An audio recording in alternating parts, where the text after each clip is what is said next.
Well, good morning and welcome to day number 2 of the Larry Bishop Memorial Cup. My name is Keenan, my co-commentator on color this morning, Mohammed. We're bringing you all the action from game number 6 of the round robin as the Crude Lacrosse Club taking on the Regina Queen City Kings. Mo, both these teams coming in 0-2. Just quickly, where are these two teams' heads at?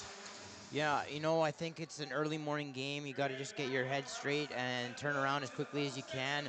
I think both of these teams know it's their last chance to salvage the season, so I would expect the best out of both of them.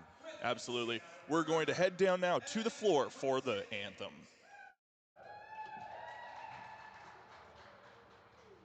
Would you please rise, and if you're able, remove your caps for the playing of our national anthem.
We're back from inside Jubilee Recreation Center, as I mentioned before, day number 2 of the round robin.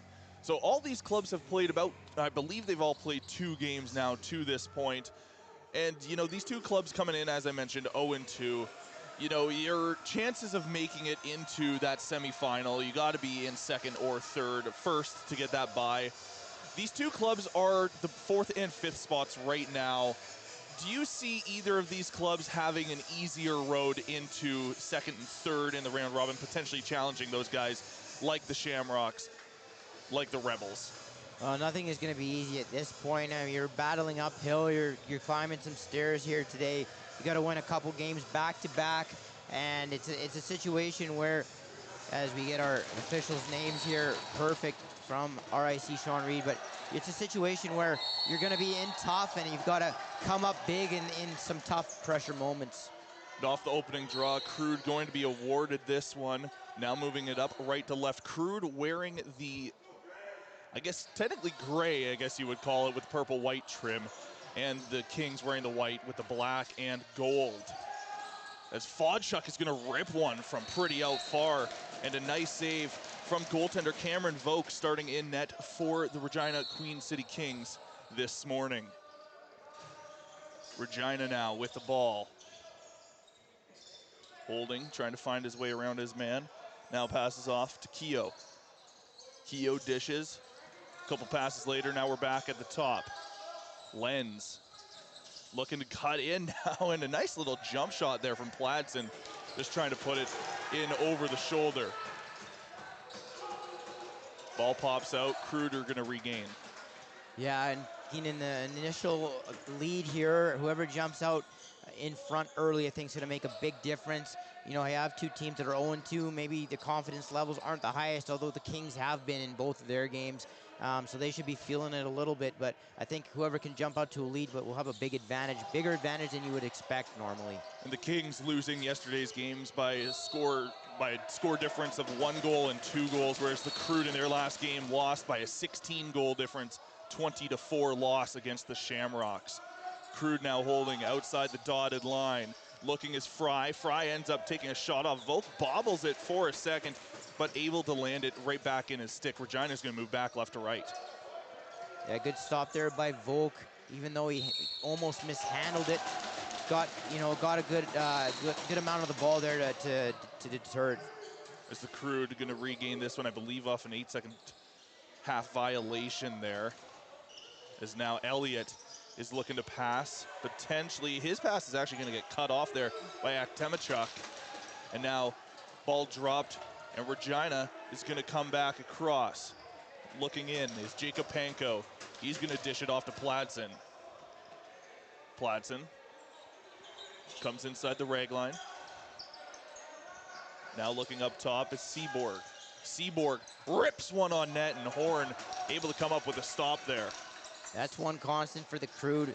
Ever since that Rebels North final began, as William Horn has played some of his best lacrosse, I would say, of his junior career. It's now deep in with it, or the Crude, as Fawchuk holds it. Fawchuk running it up the far side boards, looking to wind up. Potentially he's going to go for a low shot on Volk. Volk able to drop down, make that stop. So now it pops up, and it's going to be grabbed behind their own net as Volk tries to set a pick. Just on that note about Horn, as now the Crude are going to get a turnover here in a 2-on-1 opportunity, and a nice shot opportunity there from Ballantyne. Volk able to come up with the stop. Yeah, just to finish that thought on Horn, he had a 83% save percentage in the regular season and 82% in the playoffs, but he did have a big series against the Rebels in that North final. As the Kings come in and try to jump it over the shoulder of Horn once more and come up with the stop, now up at the top, and rips one, scores. Regina gonna be first on the board by a marker from Pladsen. Yeah, down there, the middle of the floor left wide open and able to get a running start. Pladsen makes no mistake past the aforementioned Horn, and the Kings have that early lead. So Regina comes off drawing first blood in an early 9 a.m. matchup. And I mentioned this yesterday on the broadcast as well, is the Crude got a little bit shafted by the scheduling, as the Crude have both 9 a.m. start times in this tournament, as the King shot off Horn that misses the net. And now a second chance opportunity. Horn able to come up with a stop, maybe third chance, as it's going to be grabbed by Keogh. Keogh being covered by Reich, drops it down low, and now back up top to Seaborg. Seaborg looking to wind up. Maybe he's going to go for a pass. He looks like he's looking for the net as he's going to throw it on there, and it's going to hit the crest of Horn. Beautiful now the Crude pass. have an opportunity. 2-on-0 the other way. Elliott jumps, and Volk comes up with a stop. Second chance. It stays out somehow. That was a great pass by Horn, perfectly into the stick. And then Elliott doing a great job to break out of the bench and go straight to the net. Nice save by Volk. So now the Kings look to reset in Crude territory. Up top with it is Pladsen again. Passes off. Now finds its way over onto the close side. Now up top looking, firing one. Looking second chance maybe, is hovering right in front was Janot. He's going to pass off, as now a stick actually went up high on Pladsen. No penalty forthcoming there, as the Crude pick this one off and move back with numbers the other way. It's 2-on-1, back to Elliott. Elliott shoots, and it goes over. And the referee, he kind of waited for a second to call that. Volk got a nice piece of it off of his foot, bounced off his foot and rolled the wrong way. Yeah, Liam Elliott, when he's, hustling like that and he's put in everything he has into the game, he can be very dangerous. He looks like he's, completely in on this game. He's ready to go, and he's able to generate a couple of chances in a row right out the gate. As now Regina with this once more. Off the ensuing draw. Brings it in, backing down his man. Panko over onto the far side. Now onto the close side for Clark. Lachlan Clark trying to run it around and backhands it out to the top, where it's going to be grabbed by Panko and thrown on net. That one is now going to bounce all the way back deep into Kings territory. I do believe that was Elliott's first of the tournament as well. He came in having a big season, 40 goals, 40 assists in the regular season for 80 points. And in the playoffs, 8 goals, 9 assists. So he's been very productive throughout the season. And he's a guy that's going to need to have a big-time game for the Crude if they want to come out on top here today. Fry has it. As he tried to cut in, he got knocked off of it a bit, so he just kind of threw that along the floor as Elliott rips one just a little bit wide of Vogt. Regains his own rebound off of the backboards. Pass across to Fodchuk. Missed the intended target as Fodchuk gets knocked into the boards. Now a 2-on-2 battle along the boards as the ball is very much not even close and down now in Crude territory. And officials for today's game, Keenan, Marcus Fisher, Kalen Thane, and Noah Johnston. This ball with it, going to be picked off by the Crude. They're going to move back quickly right to left. It's a 3-on-3 here as everybody goes off for a change. Crude are going to elect to cut back here, give it off to Fodchuk. Fodchuk rips one on net just wide of it, and that's going to go up into the roof. Yeah, he had quite a bit of space to operate there, did Fodchuk just above the dotted line, and that's usually much closer than he often is able to shoot from, and just not able to dial in there. As the Kings now up at the top with it, looking to find his way around, try and deke out his man was Clark, and now a quick shot opportunity there, looking for his second was Platson, as referee's going to whistle this one down and award it back to the Crude, as they're going to move quickly back right to left. Yeah, through the crease there. And for the Kings, I want to see more from Jackson Lenz, the William Jewell College stud. Has been a little quiet in this tournament so far. As Fodchuk rips another one from out far. That one did hit the target. It hit Vogt, went up and off. It's going to be picked up, however, by a King. As now Fodchuk knocks the man off of it, and that's going to be grabbed by Lemieux. Lemieux bounces it back to Fodchuk. Fodchuk, cross to Elliott.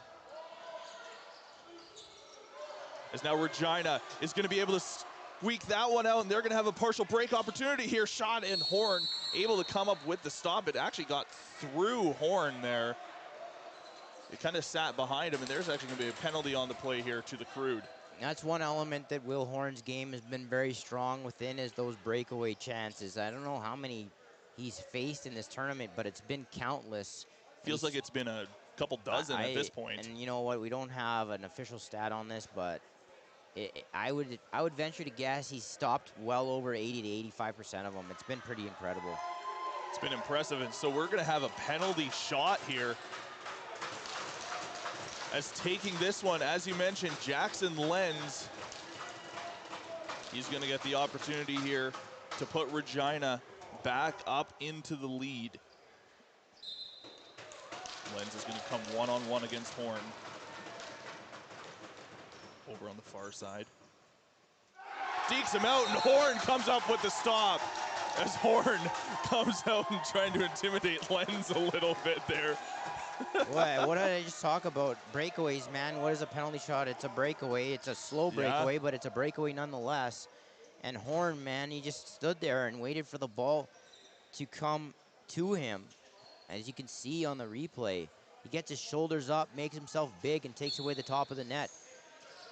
Horn, super impressive through the North Final into the Larry Bishop Memorial Cup as the Kings win the ensuing draw.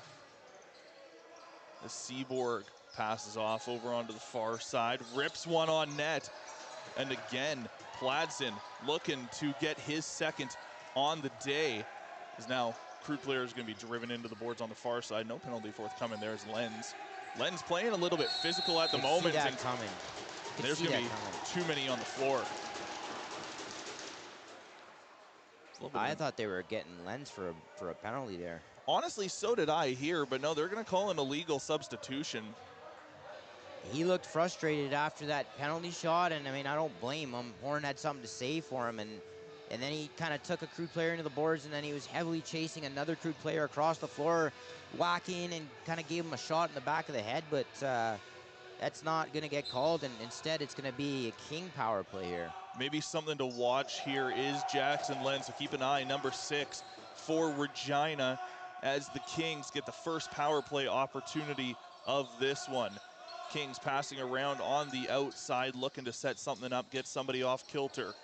Now over onto the far side, shot, Horn drops down, makes a stop, ball's gonna roll out, kept in by Cashton Seaborg. Seaborg back onto the close side as he plays a little bit of a hot potato with his teammates. Seaborg behind the back pass, regains at the top. Now down low, back close side, back at top. Now finally gonna rip one on net and scores! Jaron Keogh put it on the board for him, left wide open there, and he pay.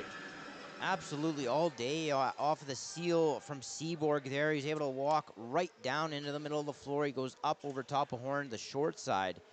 And you see the Kings with their second lead of the game as they go back up 1. So 2-1, Kings lead just about 8.5 gone by here, 11-5. They lead on the shot clock as well. And the Kings win the draw. They're gonna go right back to work on 5-on-5. Panko, cross to Clark. Clark up at the top looking to get around. He finds a bit of a lane and gets in, gets a shot off on Horn. Horn drops down, makes the stop. Looks like it was almost regained by the Kings as it rolls to Horn. He's gonna throw it out and potentially have a partial opportunity here now for the Crude as Reich was trying to get in there to pick up that ball that was loose. And his outlet pass intended for Schultz missed completely and picked off by Regina. Regina moving quickly back across. They're not wasting any time here. They want to get a couple goal lead here as a fake ball pass as still held by Seaborg. Now over on the far side shot. Horn able to make another stop. Horn looking strong so far, making 10 of 12 saves so far as now Crude move in. Vogt able to come up with a stop and ball bounces just outside of his reach. Vogt elects to cut or to stay in his net rather than go a little further out, and the numbers game not working the other way for the Kings. It's now a nice shot from a streaking Keogh. Another really good save with the arm by Horn on that one. As now Diswanka was holding that one right along the benches here. He took a shot up high, it looked like there. No penalty forthcoming there. And Keenan, the Crude defense has been pretty good at, relatively compared to their offense at least in this tournament. And it's kind of, in this first period, has kind of been letting them down. Too many times the Kings have gotten over top of defenders up high and been able to walk right down through the middle of the dotted. And that's with the ball too. So maybe something to clean up, get a little bit better positional defense, not have to rely on Horn to bail them out. He's made, the Kings have 14 shots right now. I would say of the 12 saves he's made, at least 6 or 7 of them have been of high quality. So I need to see a little bit better defense right now from the Crude. And that's been the story of Horn, it seems, is that he faces a lot of shots and a lot of high danger shots as well. And maybe that speaks a little more to the Crude defense, just, having some struggles, having some issues. But Horn just absolutely stellar in the net, especially on those high danger opportunities. Yeah, like I said, right, breakaways, he's been excellent on. You just saw it on the penalty shot a few minutes ago. And that's been a very bright spot for the Crude. And Horn is still young. I think he's still only a second-year junior. And so moving forward, it's a very good sign for them that he looks like he's going to be a clear #1 starter and a guy that could become the best goalie in the North. Which the Crude, that is, like you said, a good thing. And if the Crude can kind of figure out the rest of their floor and find that proper chemistry that they've wanted, they definitely have what they need in net for at least the next 3 seasons. Yeah, very impressed with him over the last couple of weeks. As Regina, restarting out of the media timeout, gets it stripped by the Crude. Crude now looking up floor, running it up is Nikipolo. He gets it knocked out momentarily, regains easily. Now over Diswanka to Fodchuk. Fodchuk. Over on the far side, backs up and passes over to Elliott. Elliott, 6 seconds left on the shot clock. Elliott, little spin move as he throws it up high, and it almost looked like it went under the arm of Vogt there and just caught enough of the jersey that it didn't find the back of the net. It's numbers here. Kings now, like you said, with numbers, looking behind the back pass that missed the intended target of Jackson Lenz as he gets pushed into the boards by Lucid. And a shot there goes wide of the net, regained by Regina. Second chance opportunity. They're going to award this over to the Crude as ball goes out of play. Yeah, you got to shoot that right in front of the net on that transition look. And electing to try to go to Lenz, who is sort of marked down in the low crease there, and just something that you got to take advantage of when you have the opportunity. Elliott now at the top, almost had a lane in his. He passes to Fry, and Fry dives towards the net, gets a shot off. There's going to be a penalty coming up on the play here to Regina. So the Crude are going to have a power play opportunity here, playing 6-on-5 on the delayed penalty call. Fry passes down low, now back up top. They want to take their time. Fodchuk behind the back pass, regains up at the top. Behind the back again. Fires one on net, and that goes off of Vogt. Second chance opportunity, and scores. And Vogt, off of that initial one, it looked like it went off his shoulder and up, and it popped out to a Crude player right in the front. He was able to put it past a Vogt who was still looking for the ball. Yeah, he didn't. I don't think he ever really knew where that ball went after it hit him. And Ballantyne was just posted up in front of the net, cleaning up the garbage, and it's the tie game. It's Ballantyne getting a lot of hugs and fist bumps from his teammates and from the coaching staff of the Crude. The Crude coaching staff, we should mention, missing their head coach, Terry Doken, for all of today is a personal family event going on. So stepping in his place, former Crude head coach Garen Schmerman, now coaching the Crude for today's matchups. As Regina looking on the outside, looking to regain for the third time the lead, as fires one, as that was a hard shot there by Lecco, and now coming in was Seaborg, stopped up by Horn. Yeah, good. That was a good defensive possession. Really nothing for the Kings to try and take advantage of, and an off-angle shot there, easily handled by the goaltender. Fodchuk now with it on the far side boards, looking to cut in, takes a shot from out far. Is that ball also going to go out of play? That's 2 lost balls already. As we cross into the final 7 minutes of the first period. Trying to shove his way in is Ebbett. Ebbett, easy pass to Janot. Janot back up top is, looks like there's another ball on the floor. Yeah, second ball in play there.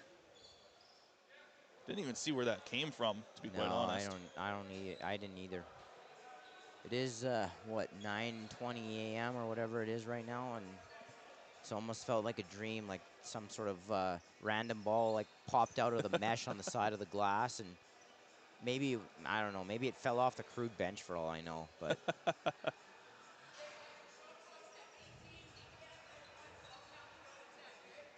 Shot clock's at 18 is what the referee is saying here. They're going to count it manually on this one. So now the Kings up at the top, looking to fire one. Maybe now back up at the top, rips one on Horn, makes a little sliding save there, and that was a nice save. Good read by Horn.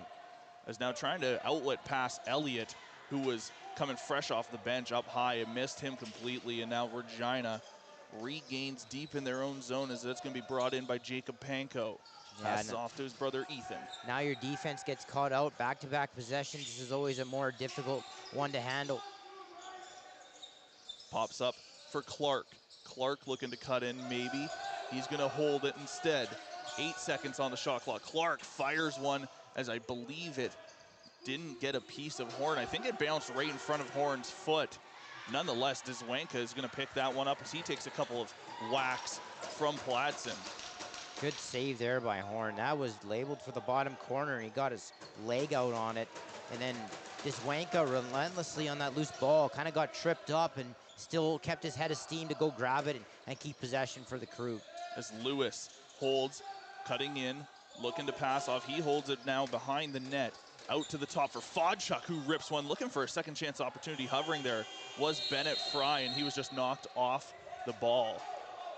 As now it's going to go all the way back down into Crew territory. Yeah, some pretty good defense on these last few possessions, both ways. Not a lot of quality getting sent at the net right now. Not really any quality looks aside from that one outside shot from the Kings on their last possession.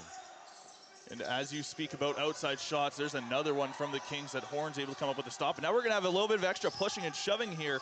And that's going to be Balachuk and I believe Lenz. As Lenz walks in and scores through some traffic. And Crude not too happy about that one as the Kings now for the third game have the lead. Yeah, and you know, in sports, that's typically why you don't chirp other guys, especially a guy like Lenz, who is going to take it personally, and he's going to try and come and, you know, give it right back to you. And that's what you saw there after he rifled it over Horn's shoulder. As well as Horn has played, you're not going to stop everything, and you got to know that you can't give guys extra motivation. As the Kings win the draw, it pops out now back up top with it. Janot just with an easy pass over to Keogh. As Keogh dishes across the floor. Now up top, McDonald. McDonald looking to fire one. He fires one down low, and Horn just sticks out the leg. And as you mentioned before, Horn doing a nice job of, you know, keeping it out down low. Is now right in front behind the back shot. Impressive little shot there from Clark, kept out by Horn. As this game looks to be starting to get a little bit chippier. You got a little more pushing and shoving, some more guys starting to chirp each other a little bit. That was a changeup on that initial shot by McDonald. Good read by Horn to react to it. And Horn, as you say his name, makes another beautiful save, and now popped up through 4 different Crude defenders as the Crude try and keep the Kings hemmed to the outside. They're not going to be able to, as now a reverse hit there by Reich. And the Crude maintaining possession back down the floor. So after that marker by Lenz, right, you know, Horn comes back with another. That was 3 or 4 really good saves in a row. So he bounces right back. Fodchuk over on the far side looking to pass down low and getting a shot off coming across the floor. They're saying he stepped in the crease. Ball kind of going through Volk a little bit in this game. If I'm the Kings, I'm a little, I don't love that. It's now Lenz. The last goal scorer holds, passes up top, now over to Seaborg. Seaborg passes right in front, and a nice shot there by Clark, looking to go 5-hole on Horn, and I don't think that's quite the way to do it on Horn, as he's been so strong down low. As a nice little fake there by Jack Fry. Fry passes off now in all alone, shot scores!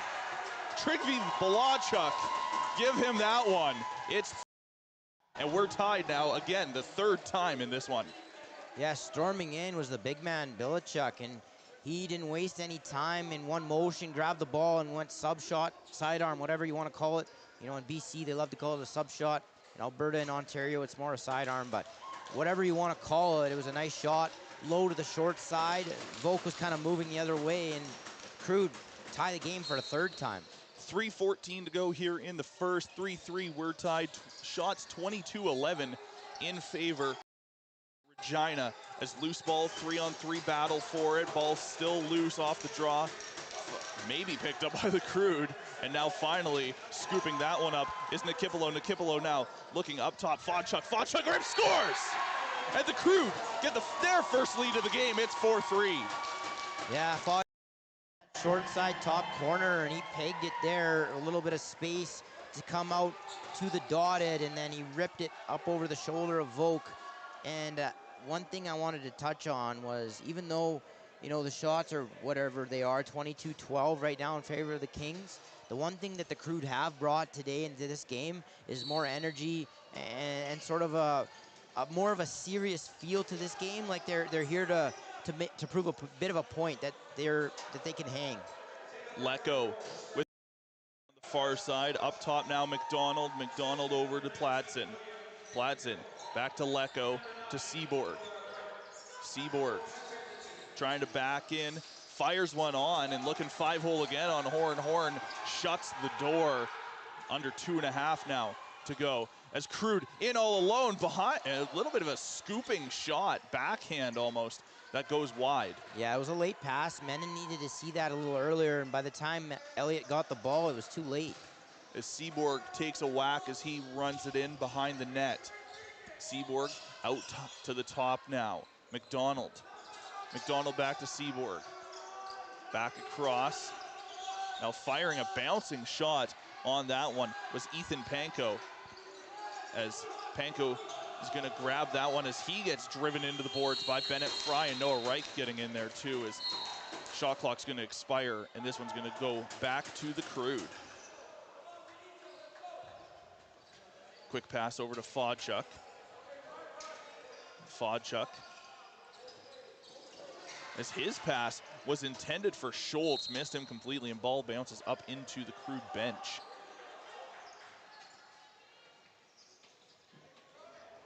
So right now the Crude 4 goals on 12 shots. Pretty high, it's really high shooting percentage right now. See if that lasts. Probably, it's very hard to keep up that type of clip, but you never know. It's a hard shot by Lenz, goes into the, or rebounds over into the far side corner. He's going to award this to the Kings. Another good stop there by Horn. Bottom low, Lenz pulled that back to the short side. Very tough angle, or a very tough read for the goaltender typically, and he made it look easy. As Clark has this one, looks to cut in. He's going to pass over onto the far side as Lenz takes a shot, and that one pops out to the center. Now ball still loose, picked up by Clark as we enter the final 60 seconds. Looking to wind up, fires one, stop there on Keogh by Horn. Player goes down in front. Regina maintains possession with a fresh 30 to work with. Clark with it again. Now over far side, now up top McDonald, 45 to go. As a pass that was intended initially for Platson, missed him. Platson was able to regain 14 seconds left on the shot clock. Now fires one, hits a body in front. As now ball still loose, Regina picks it up and takes a shot up high. No penalty coming up though. I thought he took that one over to the face, as now the Crude are gonna take a penalty here. As getting knocked down was Lachlan Clark. As now Clark and Horn are starting to go at it here, and referees are gonna just pop over there and tell them to knock it off. Not, I don't even know what to say. Not a good penalty. As Stenson is gonna sit for 2 in the sin bin for cross-checking. That's just a lazy penalty. Yeah, and the Crude had the ball, and the ball was about to turn over, and they were about to go up the floor, and Stenson decided to kind of clean his guy out from behind, and it kind of rolled up into his head as well. Yeah, tough one to be, tough to be on that Crude bench watching that. As Seaborg restarts it for the Kings with under 20 seconds to go. Kings gonna opt to stay on a 5-on-4 and not pull Volk for the dying seconds of the first. Regina just looking to set something up. 7 seconds left in the period. Rips one on net. Horn comes up with the stop. Maybe looking to get the rebound as Horn is gonna just stick his stick in there, and ball finally at 0. And now we're gonna have some extra pushing and shoving. Everybody is getting involved. We've got a 9:30 a.m. brawl here in Jubilee Recreation Center as everybody's getting in there. It's a yard sale.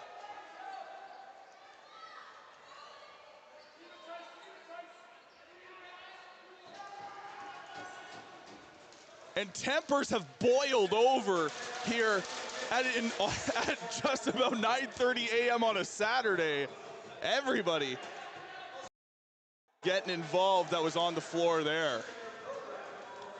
Yeah, and it was a little bit of advantage to the Crude just because Horn got involved, and you know you have 6 Crude players, the 5 Kings, and it was just. Yeah, I don't know. It's been a long time since I saw that much aggression, and usually it's kind of like 1 or 2 guys on each side going at each other, and everybody else is standing around trying to keep guys out of the fray and tying up. But you know what? That was pretty much everybody on the floor was involved in that, and Horn really got himself in the middle of that, and you could see that he's shown more fire than I've ever seen him show, really, in the last few years. And you know, through the first 20 minutes, we sit 4-3 in favor of the Crude. Do you think that maybe some of that fire and that spark is coming from the fact that the Kings feel that, you know, they're better than this, and that, you know, they should be the ones leading this game by a wide margin, you know, with the shot clock 27-12 in favor of them? Yeah, you know what?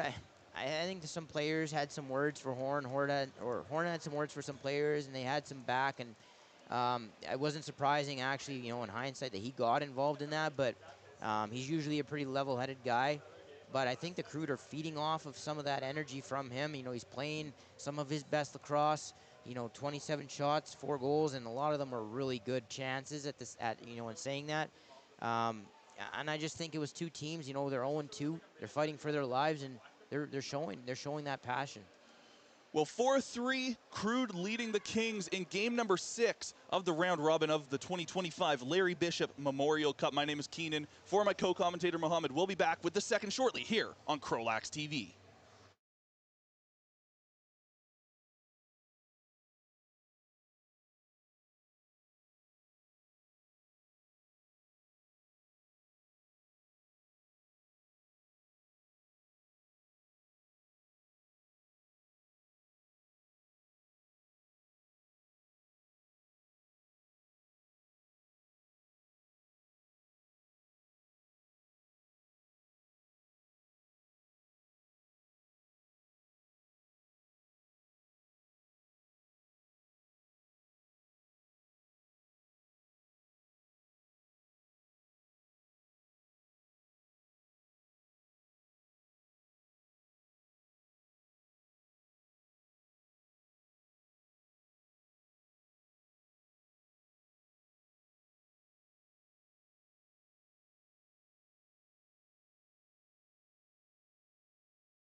Welcome back inside the Jubilee Recreation Center, game number 6 between the Crude Lacrosse Club and the Regina Queen City Kings.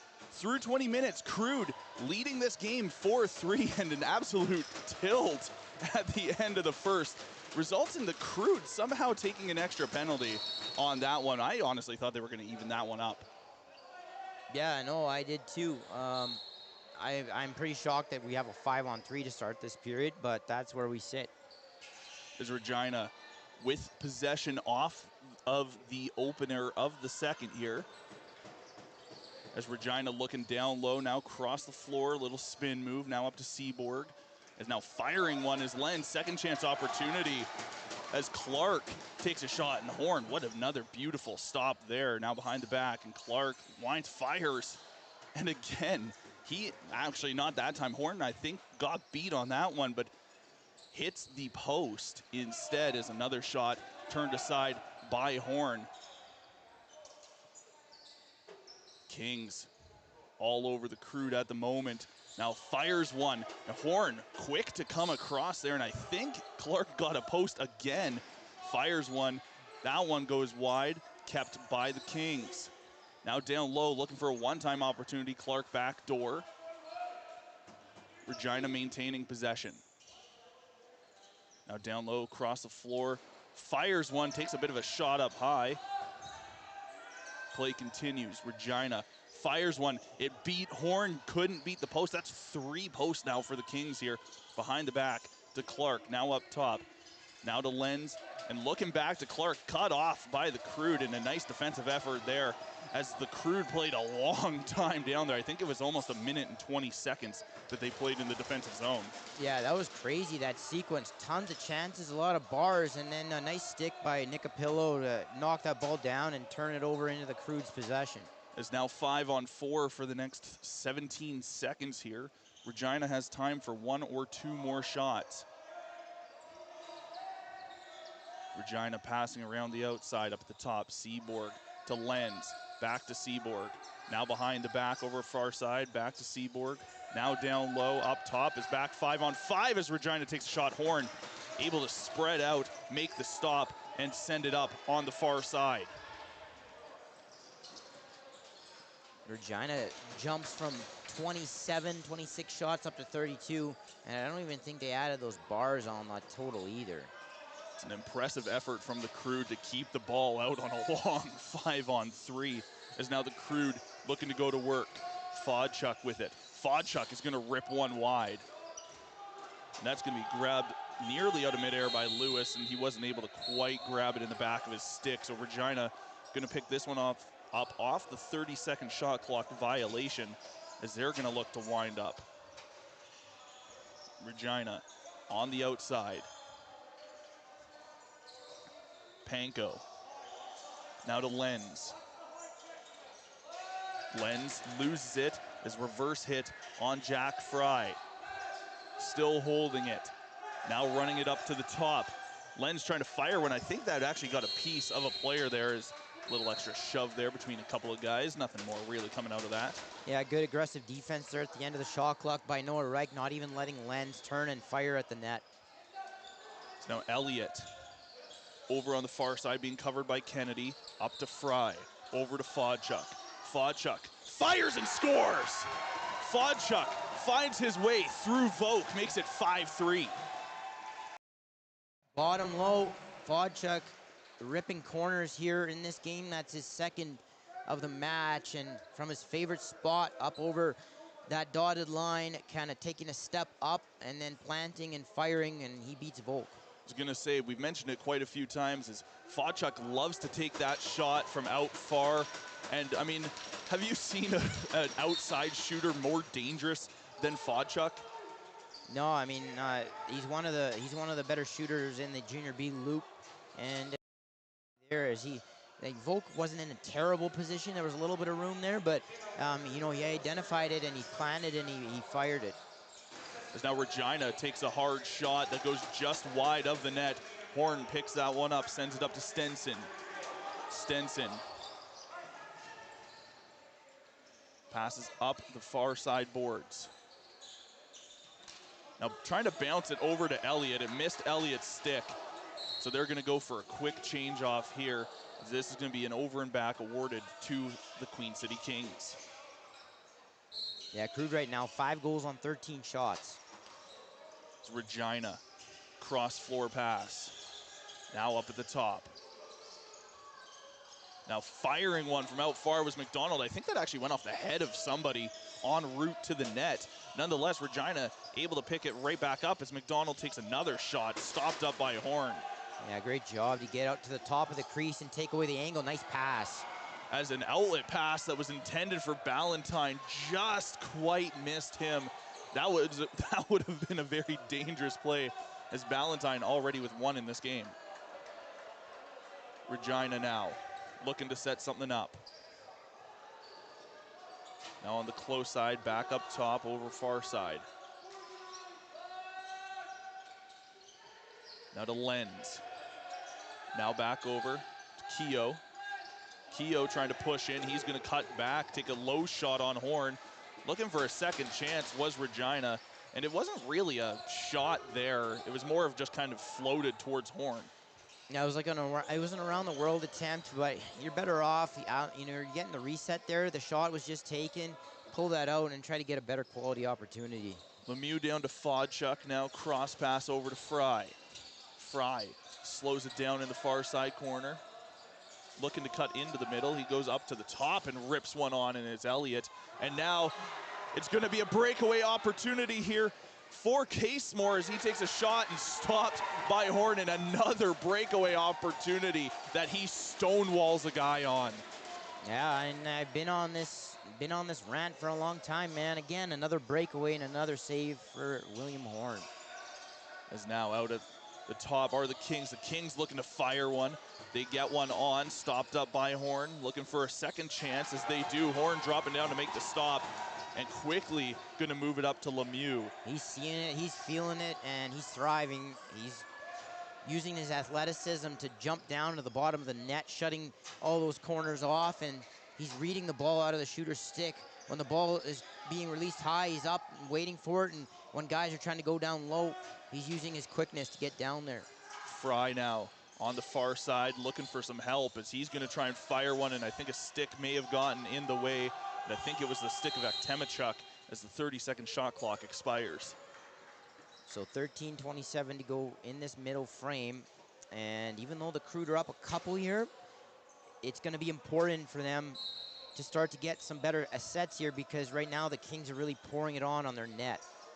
As the Kings firing another one just wide, and it seems like it's more quantity over quality in this game kind of thing, as Regina's throwing a lot on net. Nothing's finding its way past Horn, whereas the Crude seem to be kind of taking their time more, as another shot turned aside by Horn.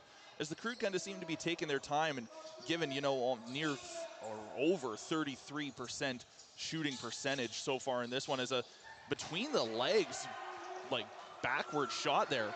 Interesting play there by Regina as it turns over to Stenson.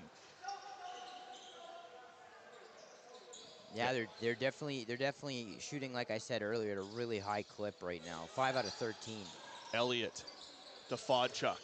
Now back down low are the Crude. Lemieux looking to cut in, bounces it to Fodchuk. 4 seconds left. Fodchuk throws one on net. Voke is able to make the save as that one looked to be going 5-hole. Blundell, easy pass over to Janot. 12:18 to play here in the middle frame. Gladson has some room to work with. He's trying to cut in, cuts back instead. He's got one guy right on him, and that gets a piece of Horn and off of the backboard. I thought maybe it was into the roof, but not quite, as now it's a turnover for the Crude, and Fry is gonna bring it into the zone. So even though the shots right now are 40-14, and I touched on this later in the first period, I just like the energy and the sort of the approach to this game by the Crude a lot more. They seem to be mentally engaged in it, and that's the biggest difference from yesterday, in my opinion. As Fry rips one just wide, Fodchuk regains and throws it right on Voke. That ends up right in the crest. I was going to say, it seems like the Crude have kind of changed the dial a little bit from yesterday, as they're playing a bit of a different style of lacrosse than they were playing yesterday, as you mentioned. Yeah, I don't know. I don't even think it's a different style. It's just they're playing with more urgency. It's a way you approach the game, and they come out like their season's on the line, which is what I was waiting to see from them. I didn't really see that yesterday. As a dangerous opportunity there, as Horn came out of the net, and ball almost looked like it was going to bounce right into a King's stick as they throw one on net just as the shot clock expires. And as the Crude touch it up, there's going to be a penalty on the play here for holding. Yeah, this is one thing they got to avoid. You know, the Kings have been really putting on the pressure in this second period in particular. And, you know, going back to back here on the power play is going to be tough for the Crude to handle. They just killed off a 5-on-3. This is a 5-on-4. But, you know, William Horn, eventually some's going to get past him. And you want to keep your goaltender red hot as long as possible. And a power play does not help that cause. Seaborg quarterbacking this power play. Keogh, Seaborg, Lenz, Seaborg. That ball looks more and more like a hot potato for the Kings, as looking back door was Lachlan Clark again. Clark sitting on that backdoor opportunity as rips one from up high and puts it home as Cashton Seaborg. Yeah, and so Horn has been reading the ball out of the shooter's sticks. And that time he kind of leaned a little bit too far to that short side, and Seaborg was able to rip it back to the far side. And it was his body that sort of faked out Horn. It wasn't his stick. It was you see a lot of shooters use their body to fake out the goaltender. That lean to the short side got Horn to bite, and he was able to go up over top of the shoulder, far side. It's off the draw, going to be won by Regina. Regina's had a very strong face-off percentage here at the Larry Bishop. Regina looking to set something up back 5-on-5 as Regina cut the lead in half just moments ago. There's a shot by Lenz trying to cut in, stopped up by Horn. Sent over to his teammate. So it's important right now that Crude have put together 3 or 4 really good offensive possessions here, try to push back in a period that's had a lot of zone time in their end. As the Crude looking to cut in was Fry, as he was being covered by Ebbett, and I think it just had him a step behind there, as looking right in front for Lemieux. As Lemieux trying to pick up that loose ball. 30-second shot clock comes to an expiry. And as we're past the halfway point, we will have the media timeout of period number 2. Yeah, Lemieux is a guy that he's in his rookie season, played his junior lacrosse or his minor lacrosse in the South Edmonton Warriors organization, and was blessed enough to coach his brother in Bantam A. His brother's actually playing in the WLA. He spent the last year with the Langley Thunder. He's a guy, Lemieux, that's brought a little bit of everything to the Crude. Can play some offense, can play some defense. He's been a bit of a jack of all trades, and a guy that is only going to get better for them as the years progress.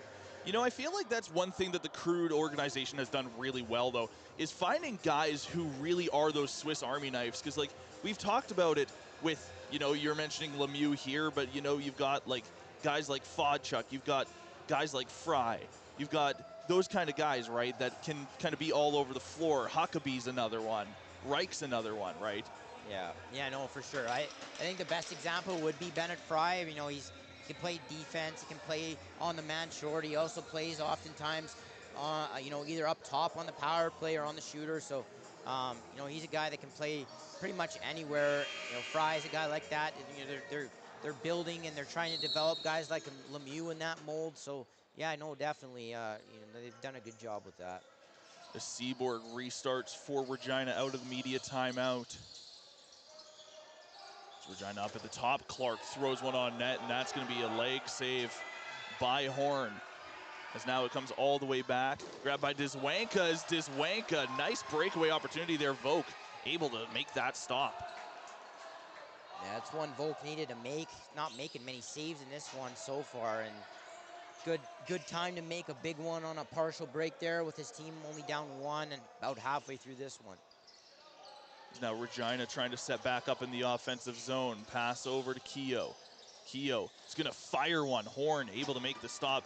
And Horn has been so good at moving the ball quickly and swallowing up those rebounds. Now Fodchuk is in. Oh, and scores!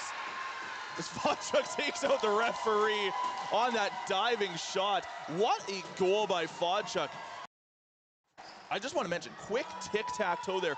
He passes it to Horn up to his defender. I didn't catch the number there. Right to Fodchuk and puts it past Voke. Yeah, that is something that the Crude seem to have focused on, is all their best opportunities have been coming strong out the gate, fast out the gate. Elliott's had a couple looks like that. He got one in that manner. Fodchuk now gets one. Their better players are coming out of the gate with a purpose, and they're capitalizing on those opportunities. Now the referees are actually having a discussion here. What discussing at the moment? I really don't know. I can't tell you. It doesn't seem like it was anything too major as they're all heading back to their spots there. I thought maybe they were thinking about calling it back, but I mean, I don't know what they would have called it back for. Yeah, I don't think that was the case. Maybe they were asking him how he was feeling after going down. Yeah, you know, that makes sense. Maybe they were thinking about pulling the in-box official Chris Hanley in for him. I'm not sure, but that would be my guess. As Regina looks to be cutting inside, and the Crude throwing up some nice defense there, forcing Regina to reset. 13 seconds on the shot clock. Pass in down low and shot. Horn was coming across quickly. He didn't have the top covered. I felt like that may have been going up top. Nonetheless, the ball misses the net, and Horn able to make the stop on the ensuing actual shot on net. As the Crude just slowly passing it around, looking to set something up, waiting for everybody to make their respective changes. As Elliott was trying to cut in, he's going to go up top for Fry. Fry to Fodchuk. Fodchuk from his signature spot. And that one actually misses the net. It's not often that he misses the net, but it seems like Fodchuk, I don't know if I'm just noticing it a little more in this game, but he's missed the net a couple times. And he doesn't miss very often from that spot. It's Regina. Up top, McDonald passes off. Is now looking, firing. Horn makes a stop, second chance, maybe a little spin move there. Horn was able to read that one and turn that one off to his left. Man, Regina regains. He's reading and reacting to absolutely everything. Lenz fires one, beats Horn, not the post. As now Regina's trying to pick that one up in the close side corner. He does, off of a lot of defensive pressure by Jack Fry. Is now firing one as McDonald. That one goes just wide. Picks up his own rebound, fires another one down low. Horn able to make the stop. As now the Crude move back quickly left to right. Passes off to Elliott. 6:51 to play here in the second. Elliott to Fry. Fry, Fodchuk. Fodchuk, a little sharper angle than he's used to. Voke making the stop. Regina moving it back. Gives it over to Pladsen. Pladsen across the seaboard. You're approaching the time of the game where you're going to have Regina start to get in their own heads, and the fact that Horn's shutting them down. It's Horn, as you say that, another beautiful stop there. As Regina, with 6 minutes left, Regina's actually taking a penalty behind the play here. So the Crude are going to have a power play opportunity. They're going to play 6-on-5 on the delayed penalty call. Already have one in this game off of a delayed penalty call. We'll see if they can make it 2. Now over onto the close side. Lewis firing one and scores! And as I say it, the Crude with 2 delayed penalty goals here as Kieran Lewis puts the Crude up 7-4. Yeah, that one just went right through Volk. And that's one thing Lewis loves to do, is shoot from the outside. It kind of slid through the equipment of Volk. And are we getting Andrews? Yeah, we are. Andrews is going to come into this game, the Kings starting goaltender. Will it be too late, though? Man, that's going to be answered here in the next 25 minutes of game time, 25:50 of game time. Shots 51-20 for the Kings, but the score, Crude up by a score of 7-4 here, and we'll see what type of answer the Kings have for Horn, because he's he's absolutely in their heads at this point. Andrews looked solid for Regina yesterday. As you said, it may be too late now as the Crude scoring 7 goals on 20 shots against Cameron Vogt before he gets the pull. As now the Crude 2-on-1, looking back the other way, testing Andrews early. He's able to make the stop. And yeah, Horn just playing so hot right now. He has stopped 50, well, not stopped 51, he stopped 47 of 51 shots against him with still 5.5 to go in the middle frame. That's a hard shot there that rang off of the pads of Horn. Regina regains. Regina, it seems like they're kind of all over the Crude, offensively at least, as a shot nails one of the Crude defenders here. As, like I said, it seems like Regina's been going over quantity and just like get a ball on net, maybe it will make it past Horn, but obviously something is not working here with how hot Horn is running. As Horn, I think he may have gotten a bit confused through traffic there as a shot from Pladsen finds its way past. Yeah, I'm not sure. I think Horn might have thought the ball was on the other side of the floor there, as he was kind of faced and tilted to the other side of the floor. And it looked like the shooter identified that. It was Pladsen, I believe, identified that and fired into that open side of the net. But, you know, on the other side of things, on the other side of the scale, that was a big save for Andrews to make, coming right in off the bench and having Schultz come in full steam on him and make that save. And, you know, that's a quality look. That first shot that you face is never easy coming in off the bench. No, so Andrews already kind of proving his worth there really quick. And, you know, I think that Horn will be able to bounce back from this one pretty quick as, yeah, like you said, it just seemed like he just wasn't able to track the ball through traffic there. But Regina just putting on so many shots, the volume just absolutely ridiculous at this point.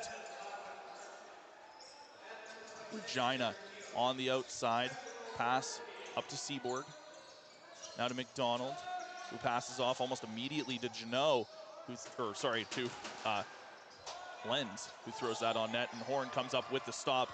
As I said, maybe just a momentary lapse in judgment is now an extra shot there by a player. There's gonna be a penalty on play, and now we're gonna have even more fisticuffs being thrown now in the second period. Here inside the JRC is now, there's helmets everywhere. There's sticks everywhere, and we're gonna have a goalie fight as Horn's trying to get involved and try to stay out. As he's eaten some shots from Lenz. Horn is gonna put his worth in here. Now Fry's getting in there, and now Andrews is getting in there.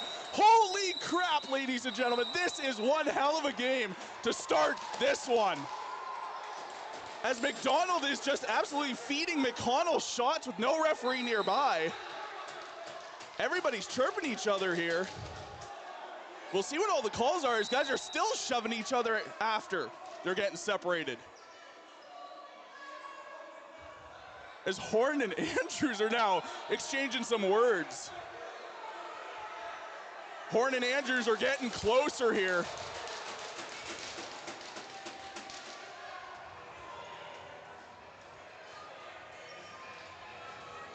Man, it's like Christmas out here, Mo. Look at everything. Look at all the gifts everyone left for me out on the floor. I really don't know. I want to know how that started. It's kind of calmed down for a second, and then there was a little bit of a shot taken on McDonald behind the net. And Horn is still chirping guys on the Kings bench here.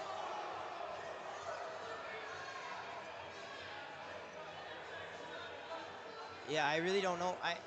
So you said you don't know how this started. Essentially, Horn, he had the ball there and he was passing it to one of his defenders, but he was outside of the crease, and I didn't catch which King it was, but they came over and essentially just tried to absolutely lay the body on Horn. Horn kept his balance, and then he just started feeding some shots to a guy, and everybody just started to converge. Okay, because initially I was looking at something involving McDonald in the corner, kind of behind the net, and then I saw Schultz run in, and then it kind of all, you know, went from there. But I can't really give you much more than that because I really don't know how that truly started. As referees now having a discussion here, as they've got a long laundry list of penalties here. There's actually a referee down here in between the benches, I think, trying to keep things under control, talking to the coaches.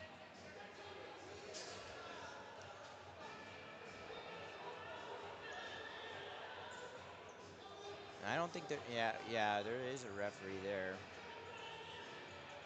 Initially, I looked down and I saw Chiswick, but Kevin Chiswick, one of the assistant coaches, I believe, maybe the manager. The manager of the Crude Lacrosse Club.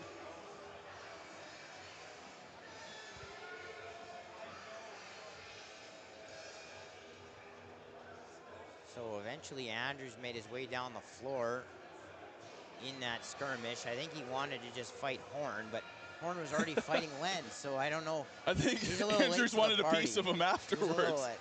Horn's actually getting a look at by the Crude trainer right now. I think he got cut just below the eye. Can't ask Horn to fight right after he's already fought somebody. I think Horn would be totally willing to drop the gloves there, though. I think Horn would take anything. Well, again, we appreciate you tuning in to CROW LAX TV for this morning's matchup. Already 2 huge brawls in the early game here in day number 2 of the Larry Bishop Memorial Cup. Still another 4 games on tap for you all day long, so be sure, if you have not already, be sure to hit that subscribe button right below this video, as you'll catch everything, including tomorrow's semifinal. That game will be at 2 p.m. and Monday's final. The semifinal, round robin 2 and 3.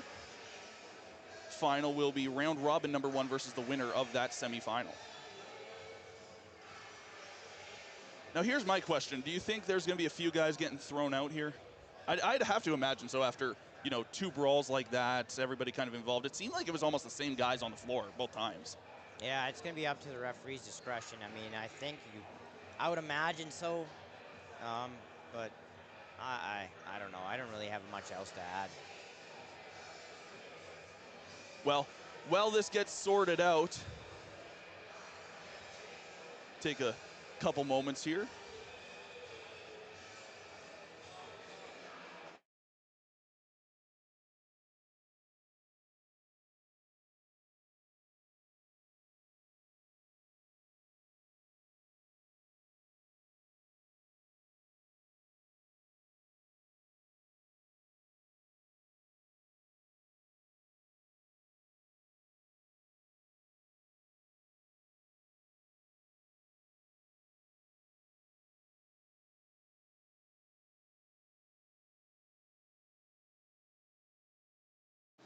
So I'd imagine that I would imagine you're going to see multiple people sent out of this game, Keenan, but it would just be me speculating on exactly how many and who.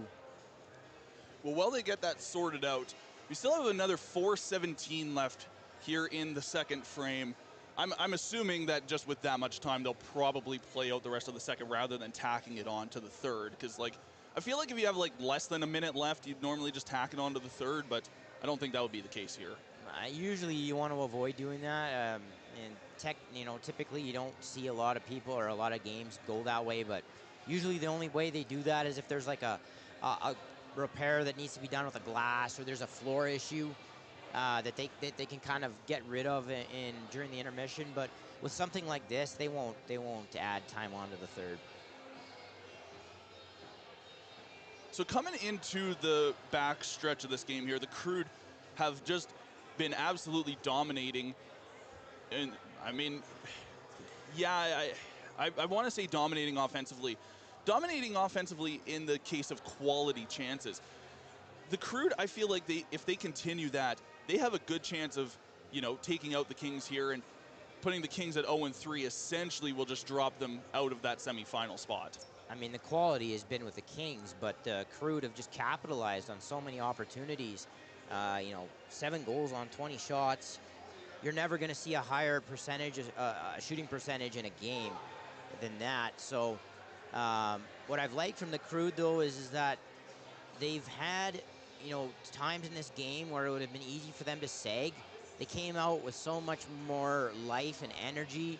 And, and even though the game has been played in their end for long stretches of the game, they've stayed with it, and they've lived, or they've fed off of the energy of Horn, and the ability of him to just be so capable with any type of shot that he's faced. He's looked comfortable and he's looked calm in the net, and it's spilt over into other areas of the game where where he's had to fight guys and he's come out of his net and chase guys around, but you As know, Will Horn is actually actively getting thrown out of this game right now. That's a big loss.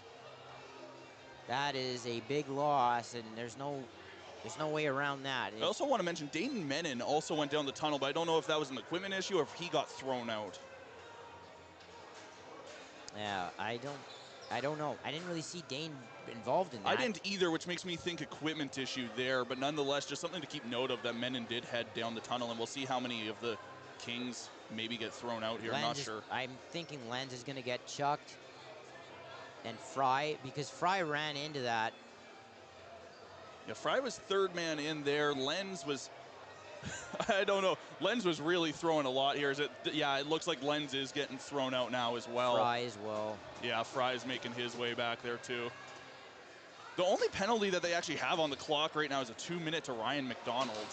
As now, maybe not. Fry looks like he's not getting chucked. No, but who is that? Lachlan Clark is heading out right now, and who is that one? Schultz. And Schultz is leaving too. I'd assume that most of those guys are all for fighting there, or some sort of it.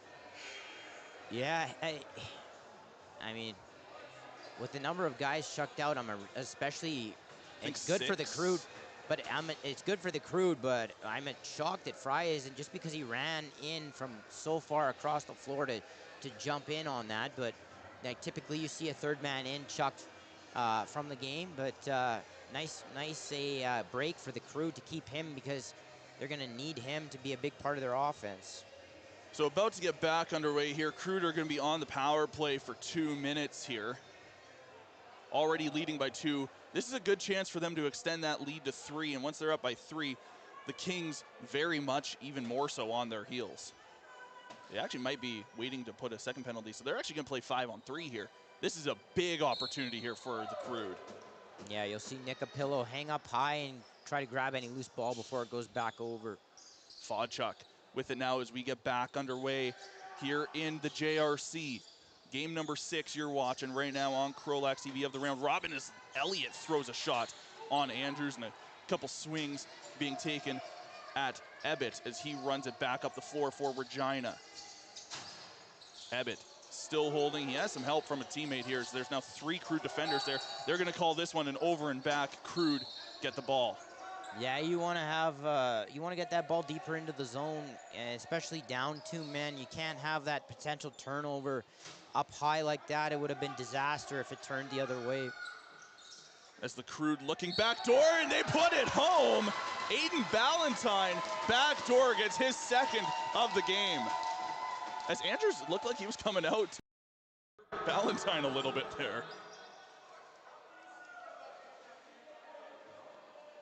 Yeah, nice backdoor look there, and it looked like Andrews got over there, but I think it hit him and found its way in behind him before he could quite get over to the post.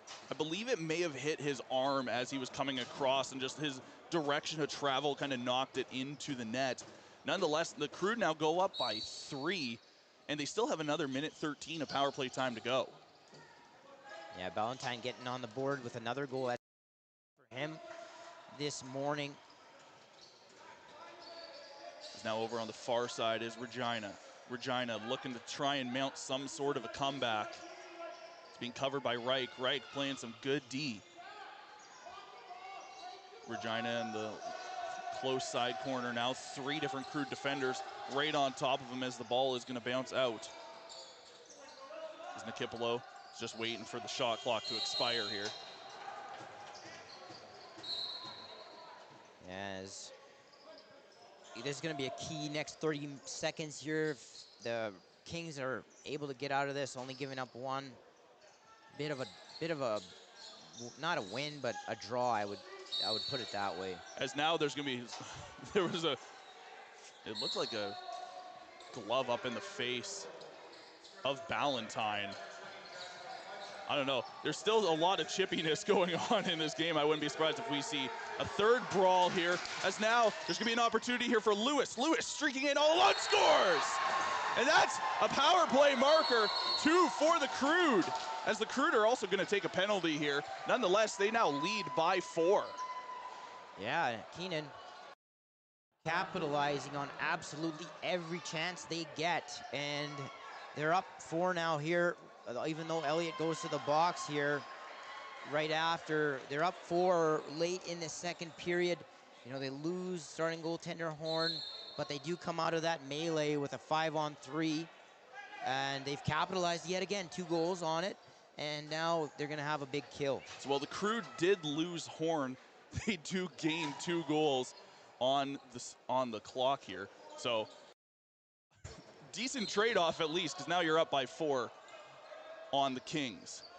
So they haven't actually added it onto the clock here in the arena. I don't know why that is. Nonetheless, Kings going to work on the power play now. Moving it around the outside, looking, firing one, hits a body in front. And the Crude have been so good at sacrificing the body all tournament long as trying to bounce it back door were the Kings. Now up at the top, rips one and puts it past Horbe. And the Kings get one back. Power play. Yeah, that kind of hit his side of his leg and found some room on the short side. Either that or it went 5-hole, but I do think that it caught the inside of his leg and found some space there. Big goal for the Kings, but they're still down 3 here, and they got to figure out a way to capitalize on more of these opportunities, and it's going to help now, obviously, with how hot Horn is that he's not in the game. So minute 55 left in the second here, 9-6 over the Regina Queen City Kings. In a do-or-die game for both clubs as Fry is going to grab this one. Fry is going to cut back in the far side corner. Wait for some reinforcements here. They still haven't put the goal up, the last Crude goal up, and in the house it still reads 8-6 for some reason. Now a shot from Elliott fresh out of the box, and another second chance opportunity. He steps in the crease, so they're going to award this one to Regina. Minute 35 to go. Regina passing. Over now on the far side, corner. Cross floor pass. Now back across, looking for Seaborg, bounced out of his stick. McDonald now is gonna rip one on Horbe. And now, partial opportunity for Reich here as he's only got one defender to work with, and now there's gonna be a penalty coming up on the play for a legal substitution, I believe, to the Crude. Yeah, Fodchuk came out of the gate, and A little too hot. I can't say that I saw it myself, but obviously I wasn't looking at the whole floor. I turned my vision down to look where Fodchuk was coming out of the gate and to see if their Crude were going to get a fast break there. There must have been too many in behind the play, and it's going to be another Kings power play. I think the player behind may have just been a step too far back of the change box there, as now Regina goes back to work on the power play in the final minute now of the second. McDonald is going to rip one on Horbe. Horbe turns that one aside. Kings regain, go back to work with a fresh 30. Kings over on the far side, now back up top. McDonald back across, back to McDonald. Fires one and hits somebody in front, or maybe it was a pass down low, I'm not too sure. Yeah, it was a pass. Too high for Seaborg. As now Horbe passes up, 31 seconds to go. About 7 seconds separate the shot and game clocks. Not anymore as Regina picks off that pass. It's a 2-on-1 opportunity, and Regina, Seaborg, I think Regina may be a little bit, I don't know what to call it here, if they're kind of a little bit out of it at the moment as they call a timeout. Yeah, they off the turnover, and they repossessed it, decided to call the timeout. There's 20 seconds left, so they're going to have last possession here in the middle frame. I'd imagine that they pull Andrews at this point. I don't think they will because they are already on the power play, a 6-on-4. A lot of teams won't add the 6th guy, but we'll see.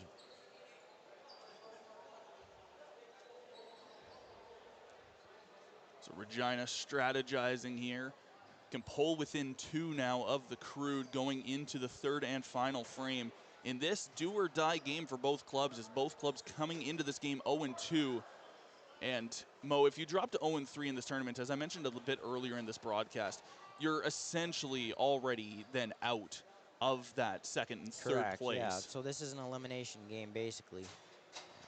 Which also would explain a bit why tempers have flared on numerous occasions in this one, as both clubs don't want to go home empty-handed.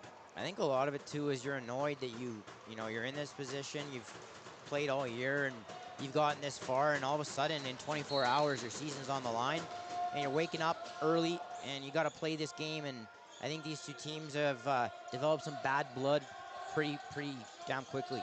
As Regina's going to throw one. McDonald throws one on Horbe from the outside that Horbe stops, and the player down on the floor right now. Nonetheless, play is continuing. Crude player is now up. Nick Apillo went down. I didn't see what happened. With 2 seconds left, the Crude just towards the general direction of the net, goes over the net, and that's going to do it here for the second. As the Crude, after the period here, Fry was pointing at the score clock here. I think he's saying I think they're saying it's 9-6 maybe. They still haven't put the 9th goal up. Unless I'm missing something. Like, it looked like he was talking to one of the Kings players there by pointing at the score clock. I'm not sure. But I don't know. Did they wipe that goal out on the, because that Lewis goal, Elliott got that as it was happening, or like right after, but there's no reason for them to wipe the goal out. No, I'm not sure if there was maybe a miscommunication there. Nonetheless, we'll see if they can resolve that one heading into the third and final frame here.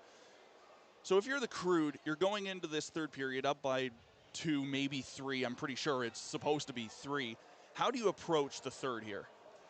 Well, I mean, you're trying to get, I would be shooting the ball at any chance I have. Like, I know they made the goalie change, but even still, like, so many, like, such a high percentage of your shots are going in the net.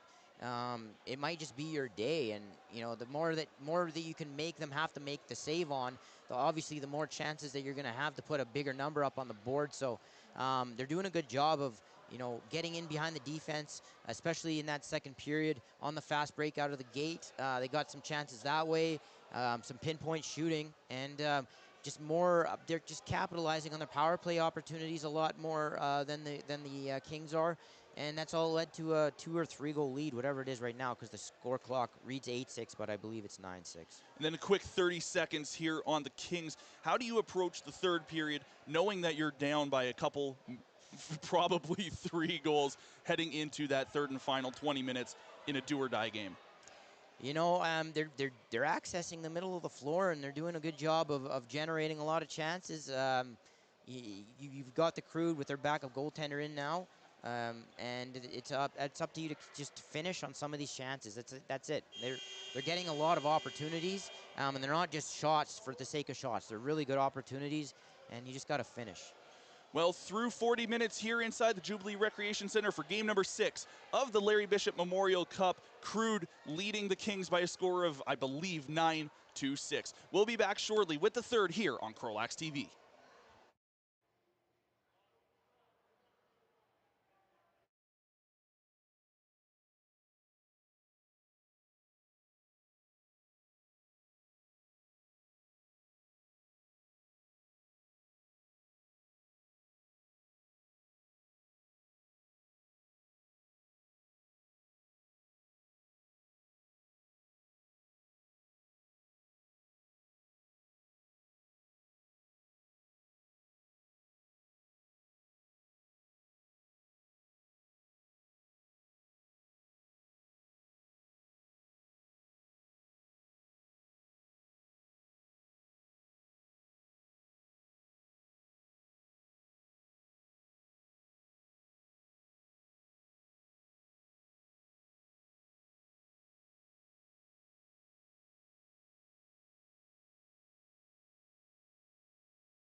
Welcome back inside the Jubilee Recreation Center. 40 minutes gone by here in game number 6 between the Regina Queen City Kings and the Crude Lacrosse Club.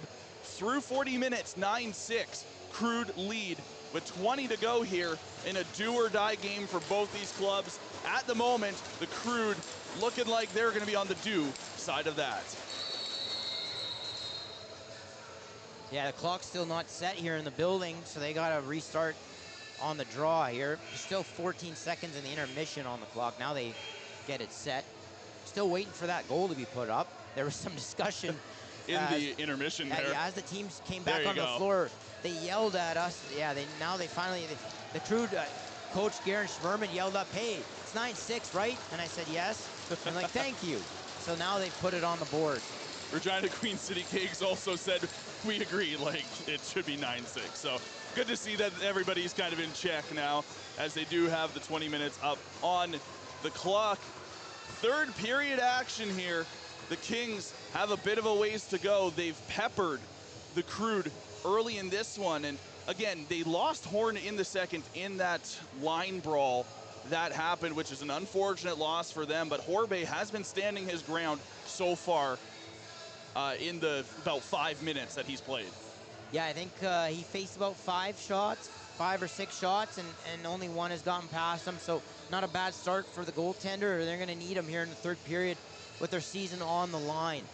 As I think the reason we haven't started yet is that they need to put the penalty on the clock still, as I think they didn't have it set correctly and it ran during the intermission there. So they're just trying to get that up on the board here in the arena before we get going. Now it is up, ball is down, players in position.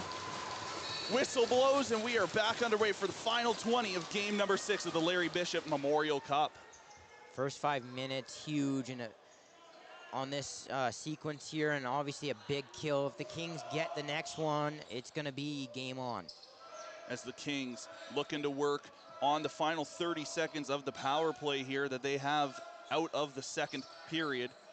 As the Kings set up, fire one on Horbe. He's able to make the stop. Horbe is just going to send that one really far down, and a nice job by the Crude to get that and just barely stepping over the line. Good kill there by the Crude.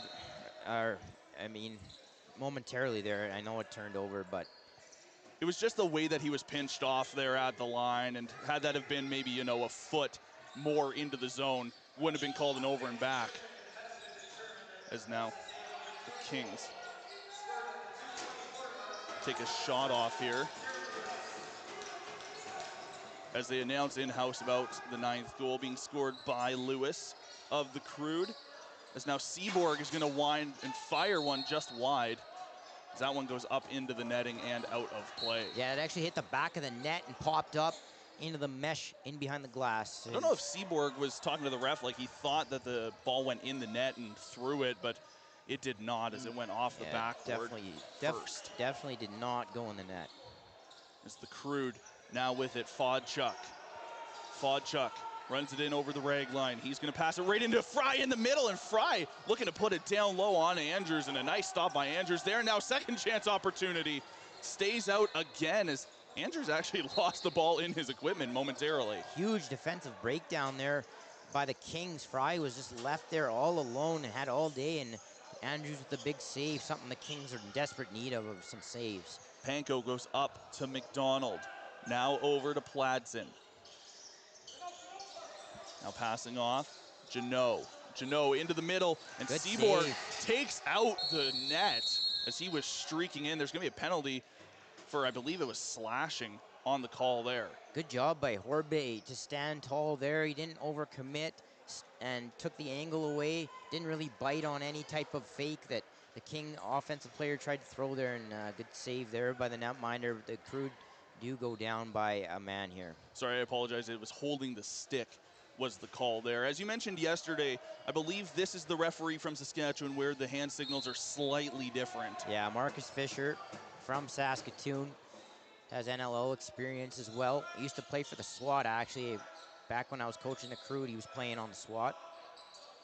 As the Kings setting up on the outside on a fresh power play here, looking to cut in, getting a shot off on Horbe. It's turned aside. Kings regain. Now up at the top, McDonald. McDonald passes off to Keogh. Keogh passing once more, backs down his man. Keogh now rips one on net as he gets blown up, and Horbe drops down, and shades of Horn coming out for Horbe there. Yeah, nice save, using some athleticism to jump down to the floor, as you've seen Horn do so many times over the last couple of days. Dzwanka now holding it. Got a man tucked in right behind him here. Elliott's coming in to give a bit of assistance. Dzwanka spinning off, trying to get through 3 defenders as he almost loses his footing, being drugged to the floor. Now he's driven into the boards on the far side, and they're going to award this ball over to the Kings. Yeah, Dzwanka might have been a little fatigued there, as he would have helped himself out by moving his feet a little bit more. He got trapped and just too many guys on him. But man, he's been good for the Crude lately. Got swarmed by the Kings there as a shot there bounces off the shoulder of Horbe, and now the Crude are going to come back the other way. It looked like there may have been an outlet pass opportunity there for Lucid, but the Crude elect not to do that. And they're going to be stripped of the ball along the far side boards and run it back left to right from Panko. Panko gives it off, finds his way to McDonald. McDonald passes over, regains at the top. McDonald quarterbacking slightly as Keogh's going to rip one on net. It drops down between the legs of Horbe, and one of the defenders, I believe that was Jack Fry, was coming in to try and swat it back, and I don't think he reached it. And that's just an unfortunate break there for the Crude. Yeah, the Kings power play loves that seal up top. You'll see McDonald come in and seal the inside of the defender, and they come up over top of it, try to get one in on Horbe, and just squeaks through his legs. Horbe had almost all of that ball too, and it was kind of a bit of a slow burn over the line. Nonetheless, the Kings now only down by a pair as they're going to win the ensuing draw. Walk in, fire a shot, makes the stop. This ball actually came out of play. Yeah, they're going to talk about it. I know you said Horbe made the stop, but if he did make the stop, that would be King's ball. I was going to say, I was interested why they were giving this ball to the Crude, and apparently he did not. Yeah, you know, it missed the net, so yeah, it is Crude ball. As now the Crude quickly moving up the floor, looking in, all alone in the middle was Reich. Missed the outlet pass back from Fodchuk there. Yeah, King's getting sloppy defensively right now, leaving guys wide open, just a pass in behind Reich there, but he was posted up with nobody around him. Do you think that's a bit of desperation from the Kings here, you know, coming into that third down by 3, now down by 2? I mean, if you're desperate, you're locked in. I am not seeing that right now defensively from the Kings. As Keogh's going to rip one on net. Horbe drops down to make the stop. As I thought maybe the ball went in, but it actually was just the butt end of the stick of Horbe that touched the netting there for a moment. Yeah. Really nice move there by Lemieux to get up the floor and evade traffic. Lemieux in that far side corner at the moment, gives it off to Fodchuk. Fodchuk looking from his office instead, passing to Ballantyne, looking for his third of the game. It just missed Ballantyne, as I believe it may have caught a piece of Rush Kennedy. That's something that Ballantyne likes to do with Fodchuk, is that pick and roll game. They've done it a few times over the course of the tournament and a number of times, you know, throughout the year. It's Pladsen looking into the center. I believe it was intended for Seaborg, as it seemed to be out of reach of Janot. Regina somehow regains that, fires it just wide. That ball's going to go all the way back down the floor. With 14:40 to go here in the third, Crude leading by 2 and with possession. Fodchuk, far side. Ballantyne with him, passes to Elliott. Now down low, close side corner. Looking to move it up top. Fodchuk back in his office once more. Fodchuk cross floor pass to Elliott. Elliott's gonna fire it and score! Far side on Andrews, and Andrews was looking like, how in the bloody hell did that pass me? Far side around his leg. Elliott loves that shot, and he's able to capitalize on another outside look here. That's his bread and butter. I mean, I coached him in 2022 with the Posse Midget A team or U17 A team, and that's always where his strength of his game was his outside shooting, and it comes up big here. against the Kings with 14:22 to go. The Crude have their 3-goal lead back. And the Crude's so dangerous there too, because Fodchuk is covering the outside on one side, firing from there, and then other side on the outside, firing from there. So the Crude almost have that entire outside covered from wherever they want to shoot. As Crude with possession again, up by 3 once more. Fodchuk over on that far side. Fodchuk looking to Fry. Fry passing off as Elliott, fresh off of one, looking for a second behind the back shot. Nifty little double behind the back play as Ballantyne was trying a behind the back shot there on Andrews. Yeah, nifty and a creative attempt there by Ballantyne. The Crude maintaining possession. Fodchuk with it, gives off to Ballantyne at the top. Back to Fodchuk on the far side. Fodchuk, wow, my voice just crapped out on me there for a second. Now over to Elliott. Elliott's gonna rip another one. That one is going to be stopped by Andrews. 13:27 to go here in the third.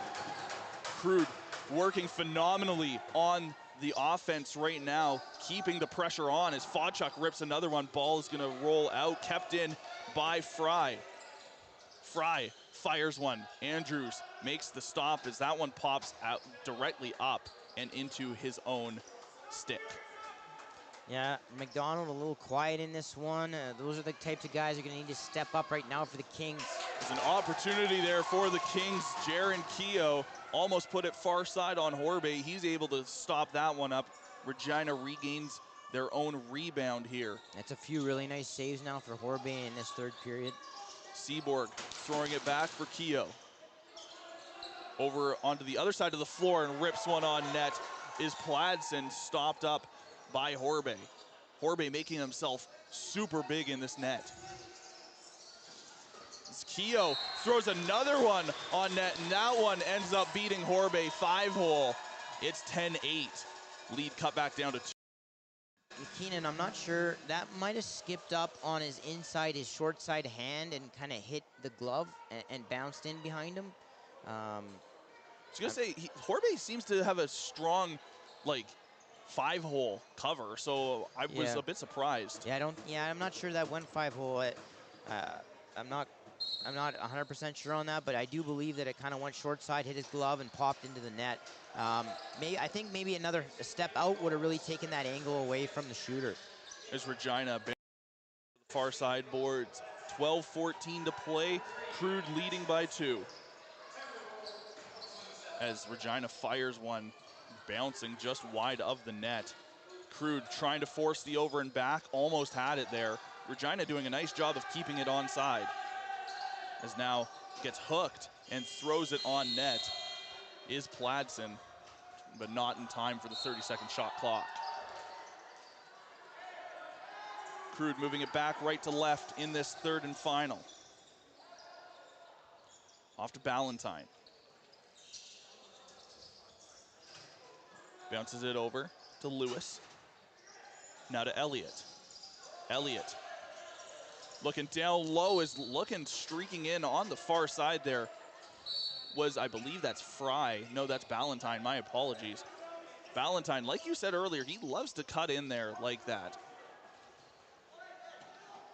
Yeah, he's actually a pretty smart player. He likes to play a little bit off the ball, and he'll set good picks for Fodchuk and work that 2-man game. Seaborg throws it behind his back, intended to go over to Janot, missed him. Ball currently sits loose, now picked up by Reich. Reich crosses the half, and Stick has trying to throw a bit of a hit there. The Crude able to capitalize back the other way as Reich gives it over to Elliott, and Elliott puts it home past Andrews. So I was gonna say one of the Kings' sticks actually broke while trying to knock that ball loose. Yeah, and Elliott, you rarely see that where a guy will jump straight up in the air and able to finish without getting called in the crease, because, you know, in summer ball, your feet cannot cross the plane of the crease, so the crease extends essentially all the way up to the ceiling. So that's why jumping horizontally and having your feet trailing you is so much more beneficial, because it takes longer for your feet to cross that plane. Elliott jumped straight up there. Man, the officials decided that it was a good. Elliott's got some hang time too. Like, yeah, he gets a lot of hang time. Whether it was in the crease or not, that's still a very athletic play. As the Crude move it in is McConnell. McConnell's going to cut back and pass it off to Lewis. Over Fodchuk. Fodchuk being covered, looking for a shooting lane, elects to go to Ballantyne. Now down low for Fry. Fry finds a lane in as he gets drugged down on the play. No penalty forthcoming there as Regina regains it deep in their own zone. Is there some extra words being exchanged here by a couple of guys as they're going to award this ball over to the Crude off of that play. Yeah, Fry was pushing and shoving with a Kings player, and then he ran into his own player, Elliott, who was banged up off of that. Not a good sign if you're the Crude. You can't afford to lose Liam Elliott. As ball's currently sitting loose right at the half right now. Ball still loose. Everybody's trying to beat each other here. Crude player gets knocked down. They're going to award it to the Crude off of that. As we'll get the media timeout of period number 3. 11-8, Crude leading over the Kings in game number 6 of the Larry Bishop Memorial Cup round robin. Yeah, you know, and right now, the Crude, every time that the Kings are able to sort of come within 1 or 2, they extend back out to 3, so keeping them at an arm's distance. We'll see, you know, how early the Kings maybe go 6-on-5 here. Your season on the line, you got to get a little desperate, a little urgent at some point. I would guess maybe the 5-minute mark if you're still down 3. You think that early? You got to be creative. Yeah, you know what? Yeah, 4 or 5 minutes. You got to think about it this way. You only get a possession roughly every 30 seconds, right? Yeah. So 5 minutes to go, you're getting 5 more possessions, roughly. So, and if you're down 3, I mean, that's a long way to go with 5 possessions. Fair enough there. So the Crude looking to come out of this game 1-2 and go into their final game of the round robin with, again, more than likely, even if they do win this game and end up 1-2, their season is still on the line, as I don't know if 1-3 will be good enough to get into the top 3 of the round robin. That's the thing, Keenan, as coaches, like, I find do not pull and they do not take their goalie out soon enough and to go 6-on-5 when they're down. Like, you got to think about it in the number of possessions, and that's why you got to go 5 or 6 minutes to go. As the Kings regained it off of a bit of a miscommunication there from the Crude, as the Kings miscommunicate themselves, and now the Crude regain deep in their own zone, 9.5 to play. Fodchuk slowly walking it in, taking his time, doesn't want to rush anything, especially when you're up by 3 at this point with 9 minutes to go. Fry. Cross floor pass to Fodchuk. Fodchuk looking to rip one on net as he does. Andrews able to make the stop down low. Regina now. Outlet pass. Looking. It's a 2-on-1 opportunity here as Seaborg missed the pass to him. He regained and sends it up out into the top. Seaborg now passes over, is ripping one and firing one in the net. Broden Pladsen, that's, I believe, his second of the game. Yeah, it was a nice shot. He caught Horbe a little deep in his net there. You could see a good, I don't know, couple of feet over there almost on that side of the net. And identifying that, Pladsen takes advantage, and now we've got a 2-goal game still with 8:47 to go. Long way to go. And as you mentioned, the Crude have been very good at extending that lead right after a Regina goal like that. And I don't think it will take very long, potentially, for them to get another one here, as now it's going to be a 3-on-1 numbers game for the Crude. The Crude looking, winding, firing one. Just went a little bit high as ball's going to bounce back over into Crude territory. That's an over and back.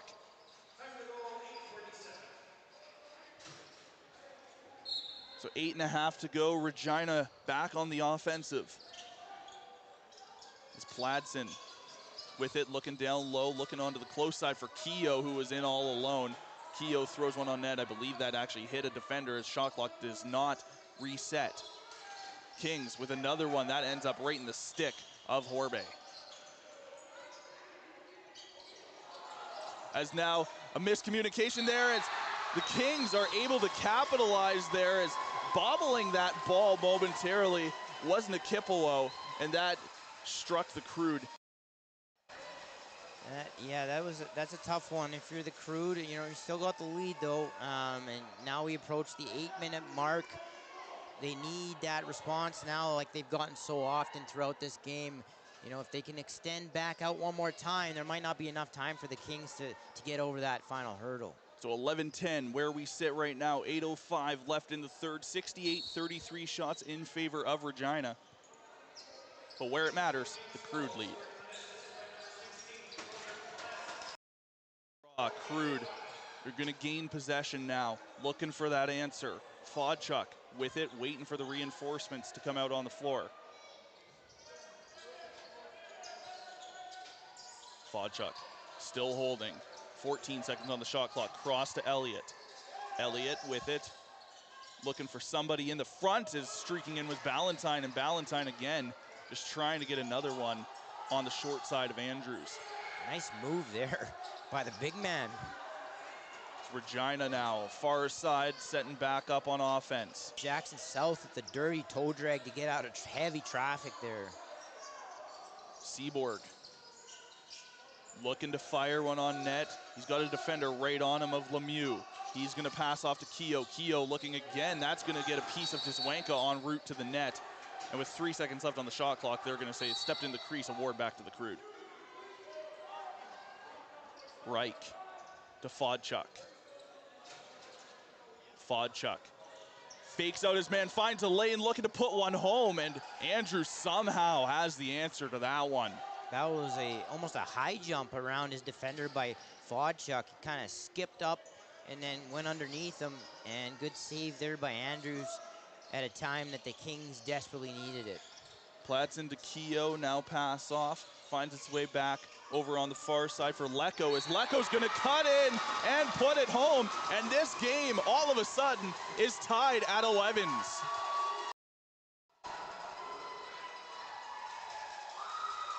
Yeah, far side shot, and Horbay again a little bit deep in the net, and you could see that far side exposed, and he got a little piece of it. It just got in behind him, and all of a sudden we're tied with still 6.5 to go. As head coach Garen Schmerman of the Crude decides to call a timeout here, try and regroup the efforts and try and get everybody refocused for the final 6.5. This one now with a basically fresh game. Yeah, and you know what? This is what you want. You want the drama. You want the teams with something on the line. And even though we're still about only halfway through this round robin, both of these teams fighting for their lives with everything on the line. And you got a tie game, 6.5. There's been rough stuff going on. There's been nice goals. There's been great saves. And right now, you're getting a bit of everything here this morning. I almost said this afternoon because it feels like this game's been going about 4 hours, but it really feels like an afternoon game, though it has that afternoon game kind of feel to it for a 9 a.m. start time, as we're about to cross over the 2-hour mark of this game. As teams break off the timeout, everybody taking back their respective positions. 11-11. 69-35 shots in favor of Regina as we come down the stretch in game number 6 here in the Jubilee Recreation Center.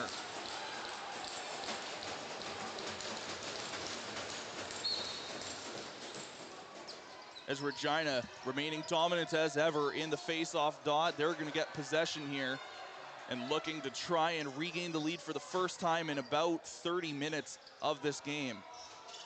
Regina passing off, now back across, now looking with Seaborg trying to pull it back. He loses possession but regains it almost immediately.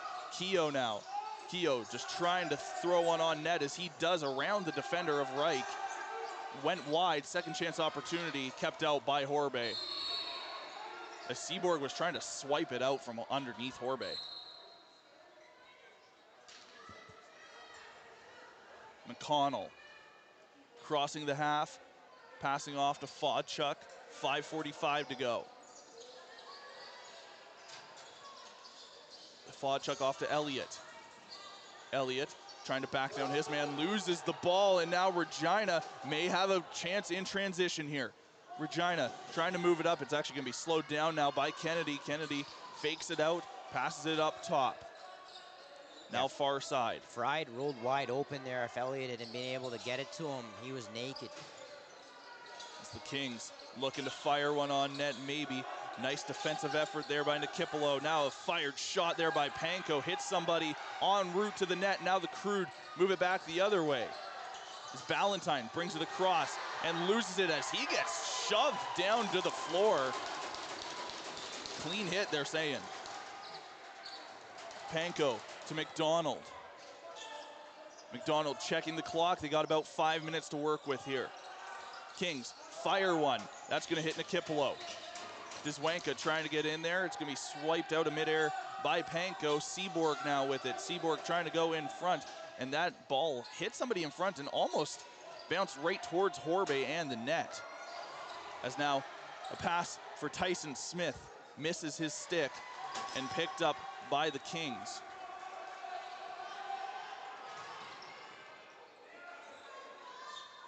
McDonald. Far side, winds up, fires one. Horbe with the leg save. And now he's going to pass it to Reich. Reich, he's going to have a breakaway opportunity here. Defender right behind him. Reich shoots and hits the post. It does not get much closer than that game of inches. Yeah, Noah Reich showed his offensive side in that game number 2 against the Rebels in the North Final and showed some speed to get to the net there. Good back pressure by the Kings, rushed him a bit and just hit the pipe. It's Panko now trying to cut in as he's going to take a jumping shot as he stepped in the crease. And now Jack Fry passing up for Reich.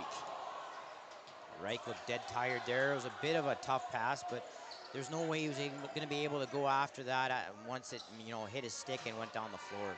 Kings pass off to McDonald. McDonald to Pladsen, back to McDonald. Now cross the floor once more for Pottle. There's now loose ball, fight for it, kept by Regina. They get a fresh 30 to work with as well. As now Keogh trying to push in around McConnell.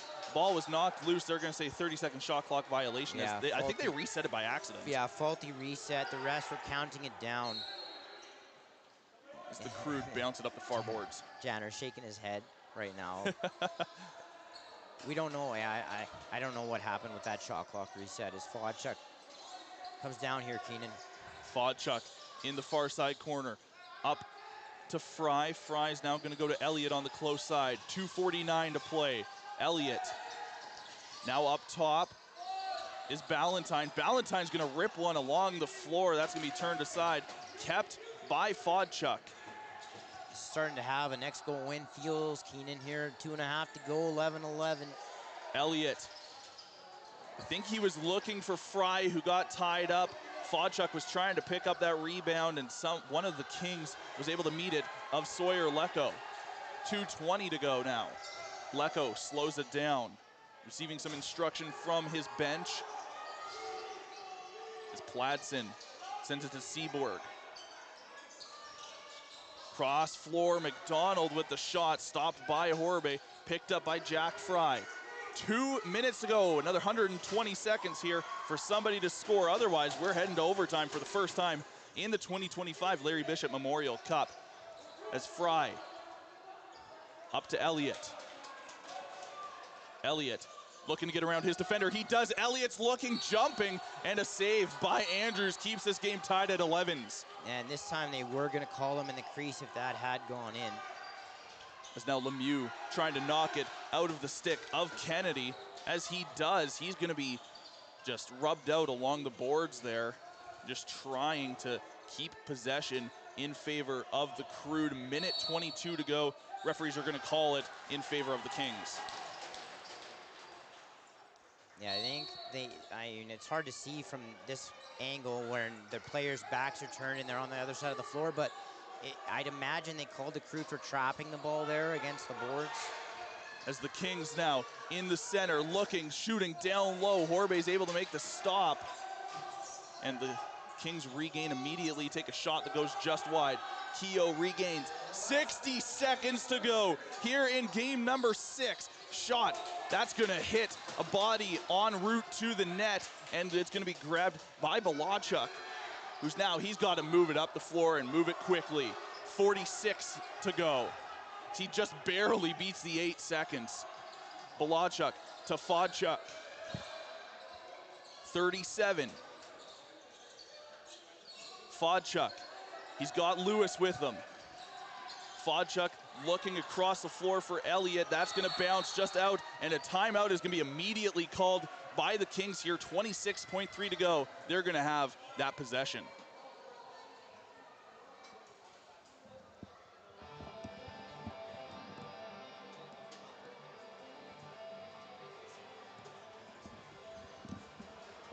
So Mo, the Kings now with possession, 26.3 seconds. What does this look like for them? Well, you're going to hold on to this for a good 15 seconds. You don't want to run anything until about the 8-second mark. And you especially don't want to give the Crude any chance back at your own empty net. So they'll hold. And again, like I always say, you're going to send at least 1, maybe 2 guys into the middle. And you're going to set some up picks, get guys over the top as shooting options. And then those up picks will roll to the middle, be available inside. And if they're taken away, then you look back door for that guy on the crease. And presumably they go 6-on-5 here for that 26 seconds. Yes, yeah. So they'll hold till about 8 seconds, and then they'll run their motion, and you'll end up getting a shot with about 2 seconds left, and then by then it's too late for the other team to pick it up and throw it down the floor. As Andrews is actually heading back to the net for the Kings at the moment, unless they're planning to make sure they're deep in the zone before, and no, he's going to turn right back around now. Yeah, I was going to say that would surprise me if they kept him in. So McDonald is going to get it restarted for the Kings. 26.3 in the stretch of game number 6. Is there some pushing and shoving down in the defensive zone right now? 18 to go. McDonald holding. 16. 13, McDonald's gonna run the play now. Seaborg, pass over to Panko. Panko with the shot, and now the Crude have an opportunity here with 6 seconds to go. They're gonna throw it down the floor. It's not quite gonna gain enough momentum en route to the net. The Kings are just gonna send that one down the floor. And through 60 minutes, our first overtime of the Larry Bishop Memorial Cup here in 2025. The Kings and the Crude, 11-11 through 60 minutes.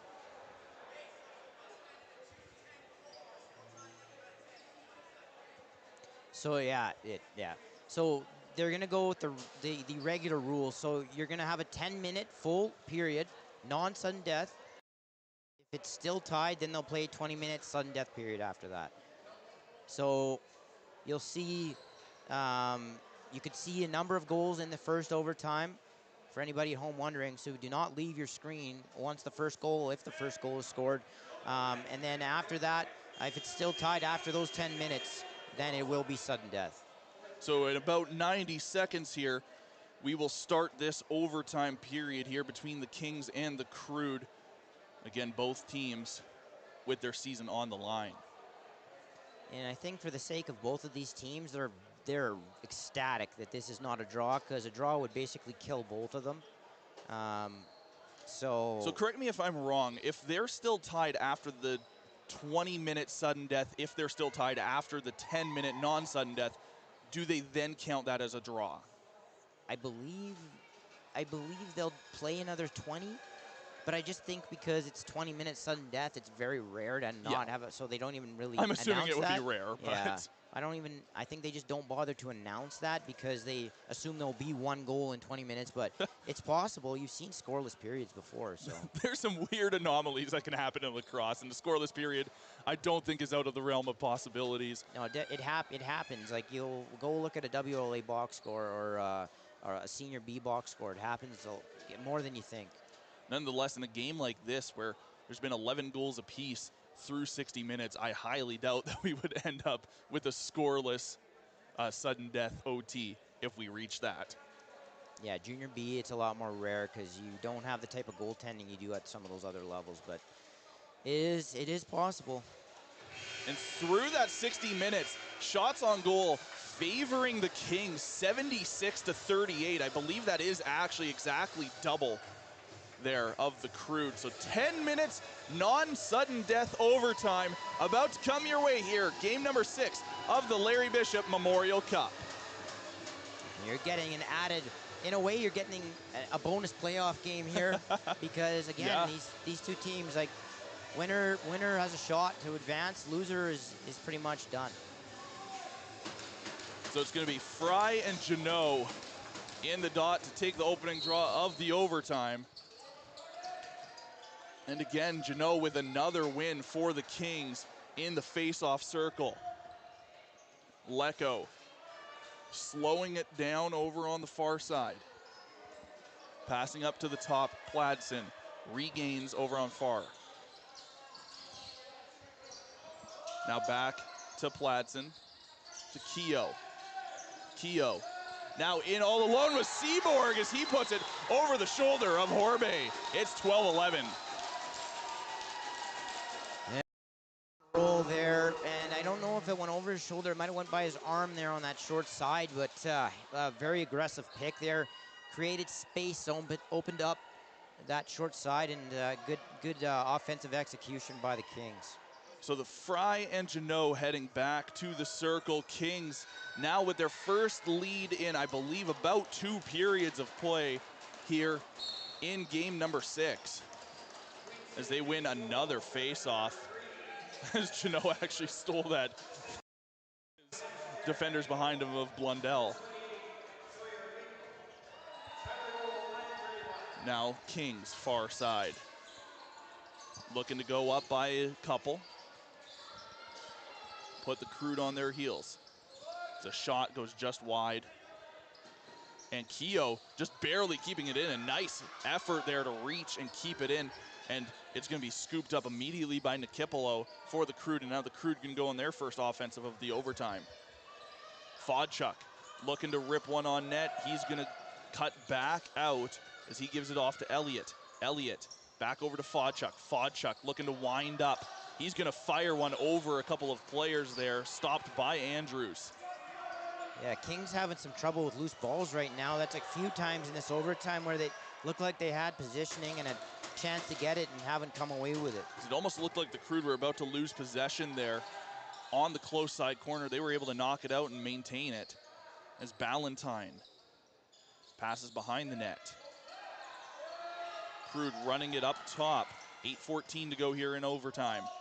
Shot by Lewis goes just wide, and now the Kings are going to have an opportunity. They're not going to try and go for a fast break. Now they are, as they have the numbers 2-on-1 the other way. Shot stopped by the shoulder of Horbay.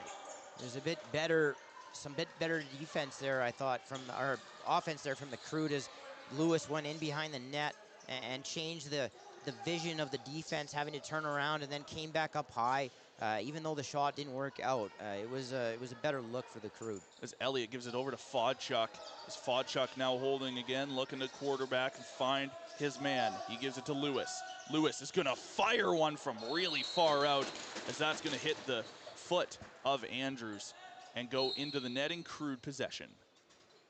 Fodchuk fires another one and somehow finds a way past Andrews and ties this game back at 12. Unbelievable. That's every game now in this tournament has scored from, like, not just distance, but great distance. And not only was that distance, that was from a sharp angle. He was kind of flared out to the boards there, and Andrews didn't have that tight, or he didn't have the short side post sealed, and it found some space by his foot. It's almost like impossible goals that Fodchuk has been finding a way to score. As it looked like Andrews had perfect body positioning nearly, but as you mentioned, just didn't seal off the short side. Kings back on 12-12, 7-10 to go in OT. Kings with it. Now up here at the top. Kings fire one. That's going to be an easy pad save for Horbay. As now the Kings regain, looking again. Pass off, now up top. Pottle looking to cut in. He's going to throw it back for Keogh. As Keogh is going to rip one short side on Horbay.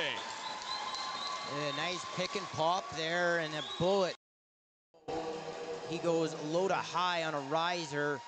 One of those shots that is very difficult for a goaltender, especially on one that goes short side. And that's what that did to Horbe as these teams continue to go back and forth on the scoreboard. They're going to change out to Ballantyne in the face-off dot, see if somebody can beat Karsten Janot in the face-off circle. He's been unstoppable in this tournament. And off the draw, it is a loose ball. Everybody's kind of fighting. Crude are actually going to win this one. Is now Fodchuk. He's got numbers. He's got help. And nice job by the Kings to get back and cut him off. Fodchuk is getting sandwiched, maintaining possession somehow through all of that. Impressive work, 16 on the shot clock. No idea how he got through that. Elliott rips one as it gets through traffic, not through Andrews. Crude maintaining again. Elliott just trying to float it over to Reich. Missed his stick, and it's going to go to the Kings. Back left to right. Elliott actually just kind of had the ball elude him there. He tried to kind of get over top of the defender, and I think his hands got jammed up. Is now Seaborg back up top. Now down low, looking for Seaborg again as he was tied up with Dzwanka. It's kept by Panko, 7 seconds on the shot clock. He just, from a sharp angle, gets a piece of Horbe. Keogh up high, passing over far side. Now back up to Keogh. Keogh trying to cut back in, looking to find a passing lane, as he does. And firing one from some distance is McDonald, kept by Keogh. As Keogh gets driven into the boards, they're gonna award this back to the Kings for a free fresh 30. That was a hard hit, Keenan. I almost thought that they might call that, but they only give him possession. As right now Seaborg holds it, as McDonald was trying to cut in, hit somebody en route to the net, and now it's Nikipolo back. He's gonna dish that one off to Balachuk. He gives that off now to Fodchuk. I think that was Stenson. Sorry, actually. Stenson, my apologies. Fodchuk looking to fire one. He's instead gonna go over to Elliott again. Elliott looking to get the Crude tied back one more time. As now that one's gonna be fired in the general direction of the net by Ballantyne, just missed by about a foot. Numbers here. Now the Kings, even with the numbers, they elect to hold that one instead of trying to force a play, maybe trying to keep from any unforced errors. That was a mistake. You got to take that. As now they fire one on net, stopped up by Horbe, as lost the stick and just kicked it up into the netting was Janot. Field goal was good there, man. That got some good air. Like, that was impressive. I don't know how that ball rolls that high, but he booted that. Looking like Lionel Messi out here. Yeah, the corner kick, man. 4 minutes left in the OT. Crude still trailing by 1 as a shot from Elliott outside as he's cutting across, stopped up by Andrews. Now some extra words just being thrown back and forth behind the play as trying to throw it on net and almost a dangerous opportunity as Stenson almost put it past Horbe. And now an outlet pass for Fodchuk. Fodchuk in all alone as he goes for a behind the back shot. That was unbelievable. I thought I was watching The Matrix right there. I didn't even know what I kind of took a while to process. I looked down at the Shamrocks watching the game, and they were just like, what? That was crazy. I don't care that missed the net by 5 feet. That was sick. As the Shamrocks in the next game this afternoon here, as the Kings pass it across with Seaborg to McDonald. Now back to Keogh, and Keogh puts it home. 14-12, Kings lead. Yeah, Horbe got a glove on that one underneath it, and it snuck in behind him, and the first 2-goal lead of this overtime goes to the Kings, and now with only 3:14 to go, it might be time for the Crude to start going 6-on-5 right away here. I don't think you got any time to waste. You probably have 5 more possessions at most, so I think you gotta go for it. So we'll see what the Crude do here down the stretch of the overtime. Trailing by 2, but as we know, anything can happen in the game of lacrosse. It's Ballantyne down against Janot. Could be won by Janot. Janot with it being covered by McConnell. He's going to throw it back. as Fodchuk is waiting for an outlet down low on the floor. It's got Casemore covering with him. We're essentially playing some 4-on-4 lacrosse in the offensive zone here. Kings looking to find a lane. They fire one just wide of the net. Kept in by Keogh. Keogh with the shot clock at 2 seconds, throws it up into the netting. There you go, right there. Good job by the Crude to get Horbe out. They're gonna go 6-on-5 here, down 2 with 2.5 to go. Give yourself a chance. That's what you gotta do. You gotta give yourself a chance. If it goes in the net, empty net, so be it. Lewis passing off now over to Elliott. Elliott looking to fire one, goes back over to Fodchuk. Fodchuk in his office. Instead going up to Lewis at the top. Lewis to Elliott. Elliott cutting up towards the top. He's gonna rip one, hits a body in front, kept by Lewis. Lewis throws one on net. Gets it on net for Andrews. Behind the back shot opportunity there by Fry. Oh, second chance opportunity, maybe 3 here. As now there's gonna be some more pushing and shoving here. As some guys are trying to get in there. Referee's able to separate them just in time, and it looks like they're actually giving a penalty here to Fry with 2:04 left. If somebody was just tuning in today, I don't think that they would ever guess that these two teams were 0-2 after day one. I'll tell you what, I wouldn't. This has had a little bit of absolutely everything. And if there's nothing else out of this game that you take away, other than there's no way you can not be entertained, is what I'm trying to say. Like, there's been just plenty of action. You've got guys going after each other. You've got a ton of goals. You got lead changes. You've got guys, you know, trying one-handed, flying through the air, Bobby Orr attempts, like unbelievable action, and couldn't ask for more here at the Larry Bishop in a 9 a.m. game nonetheless.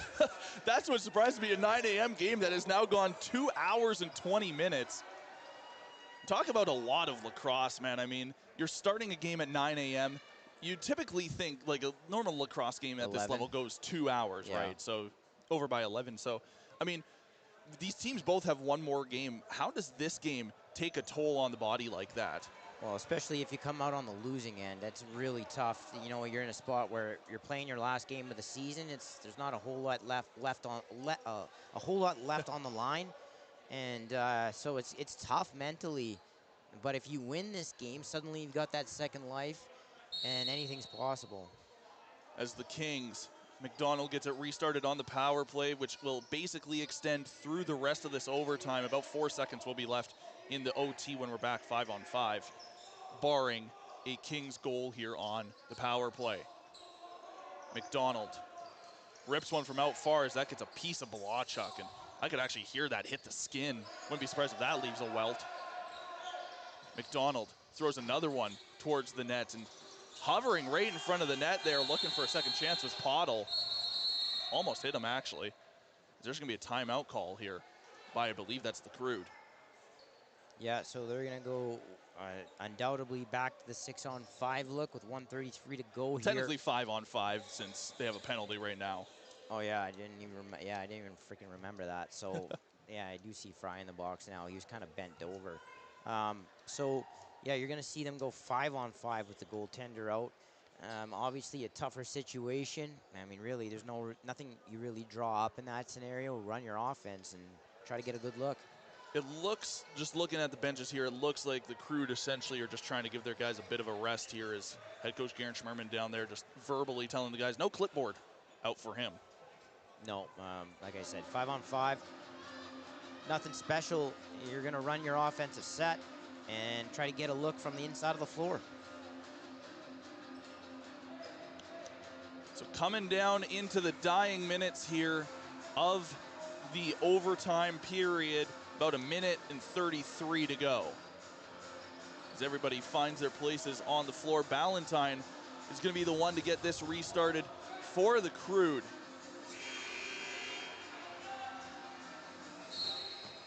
It's Ballantyne.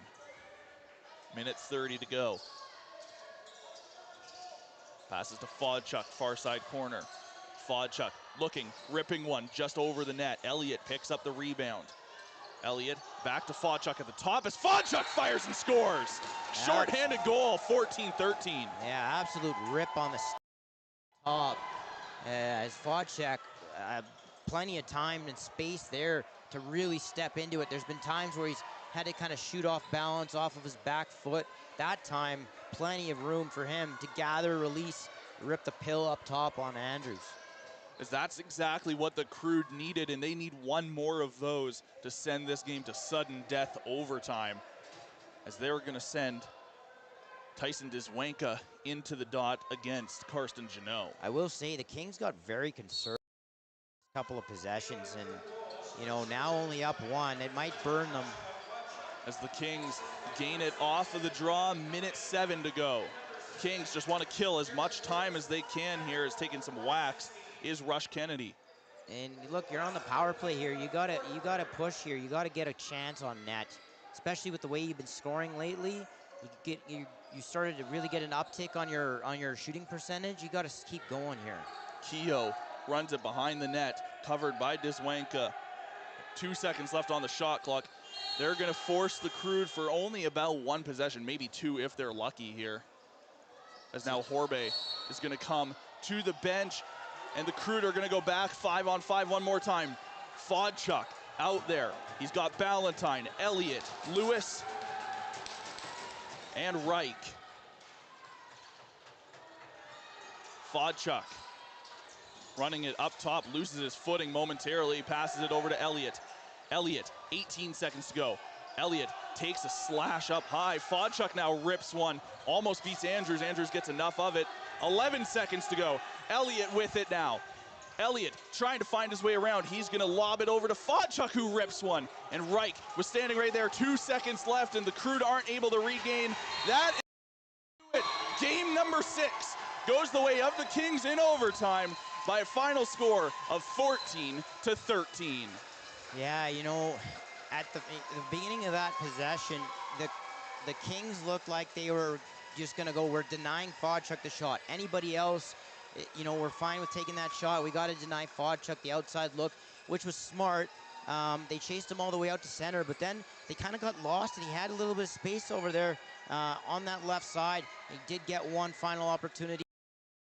With the last save of the game was enough for the Kings to get out of this one with the win.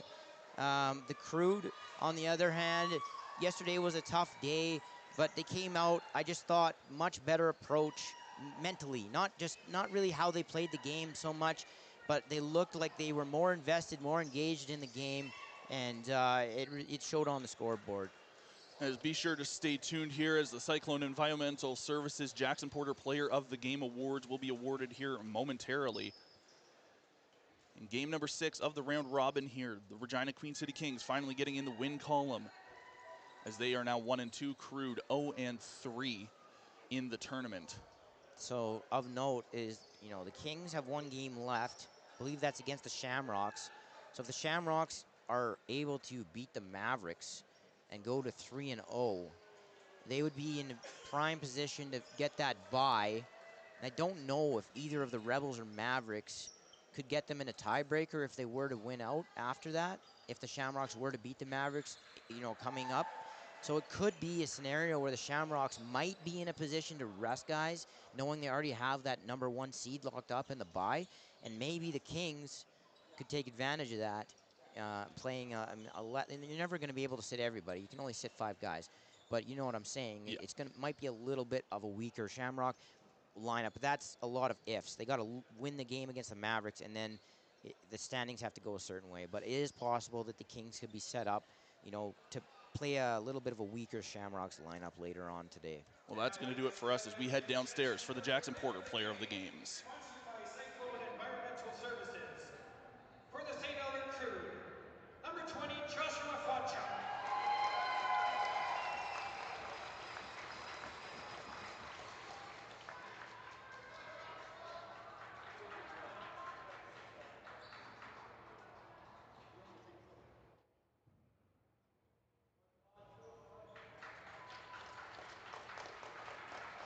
And your Jackson Porter Player of the Game for the Queen City Kings, number 20, Karsten Jeannot. So Fodchuk and Jeannot end up as your Cyclone Environmental Services Jackson Porter Player of the Games for game number 6 of the round robin in the 2025 Larry Bishop Memorial Cup.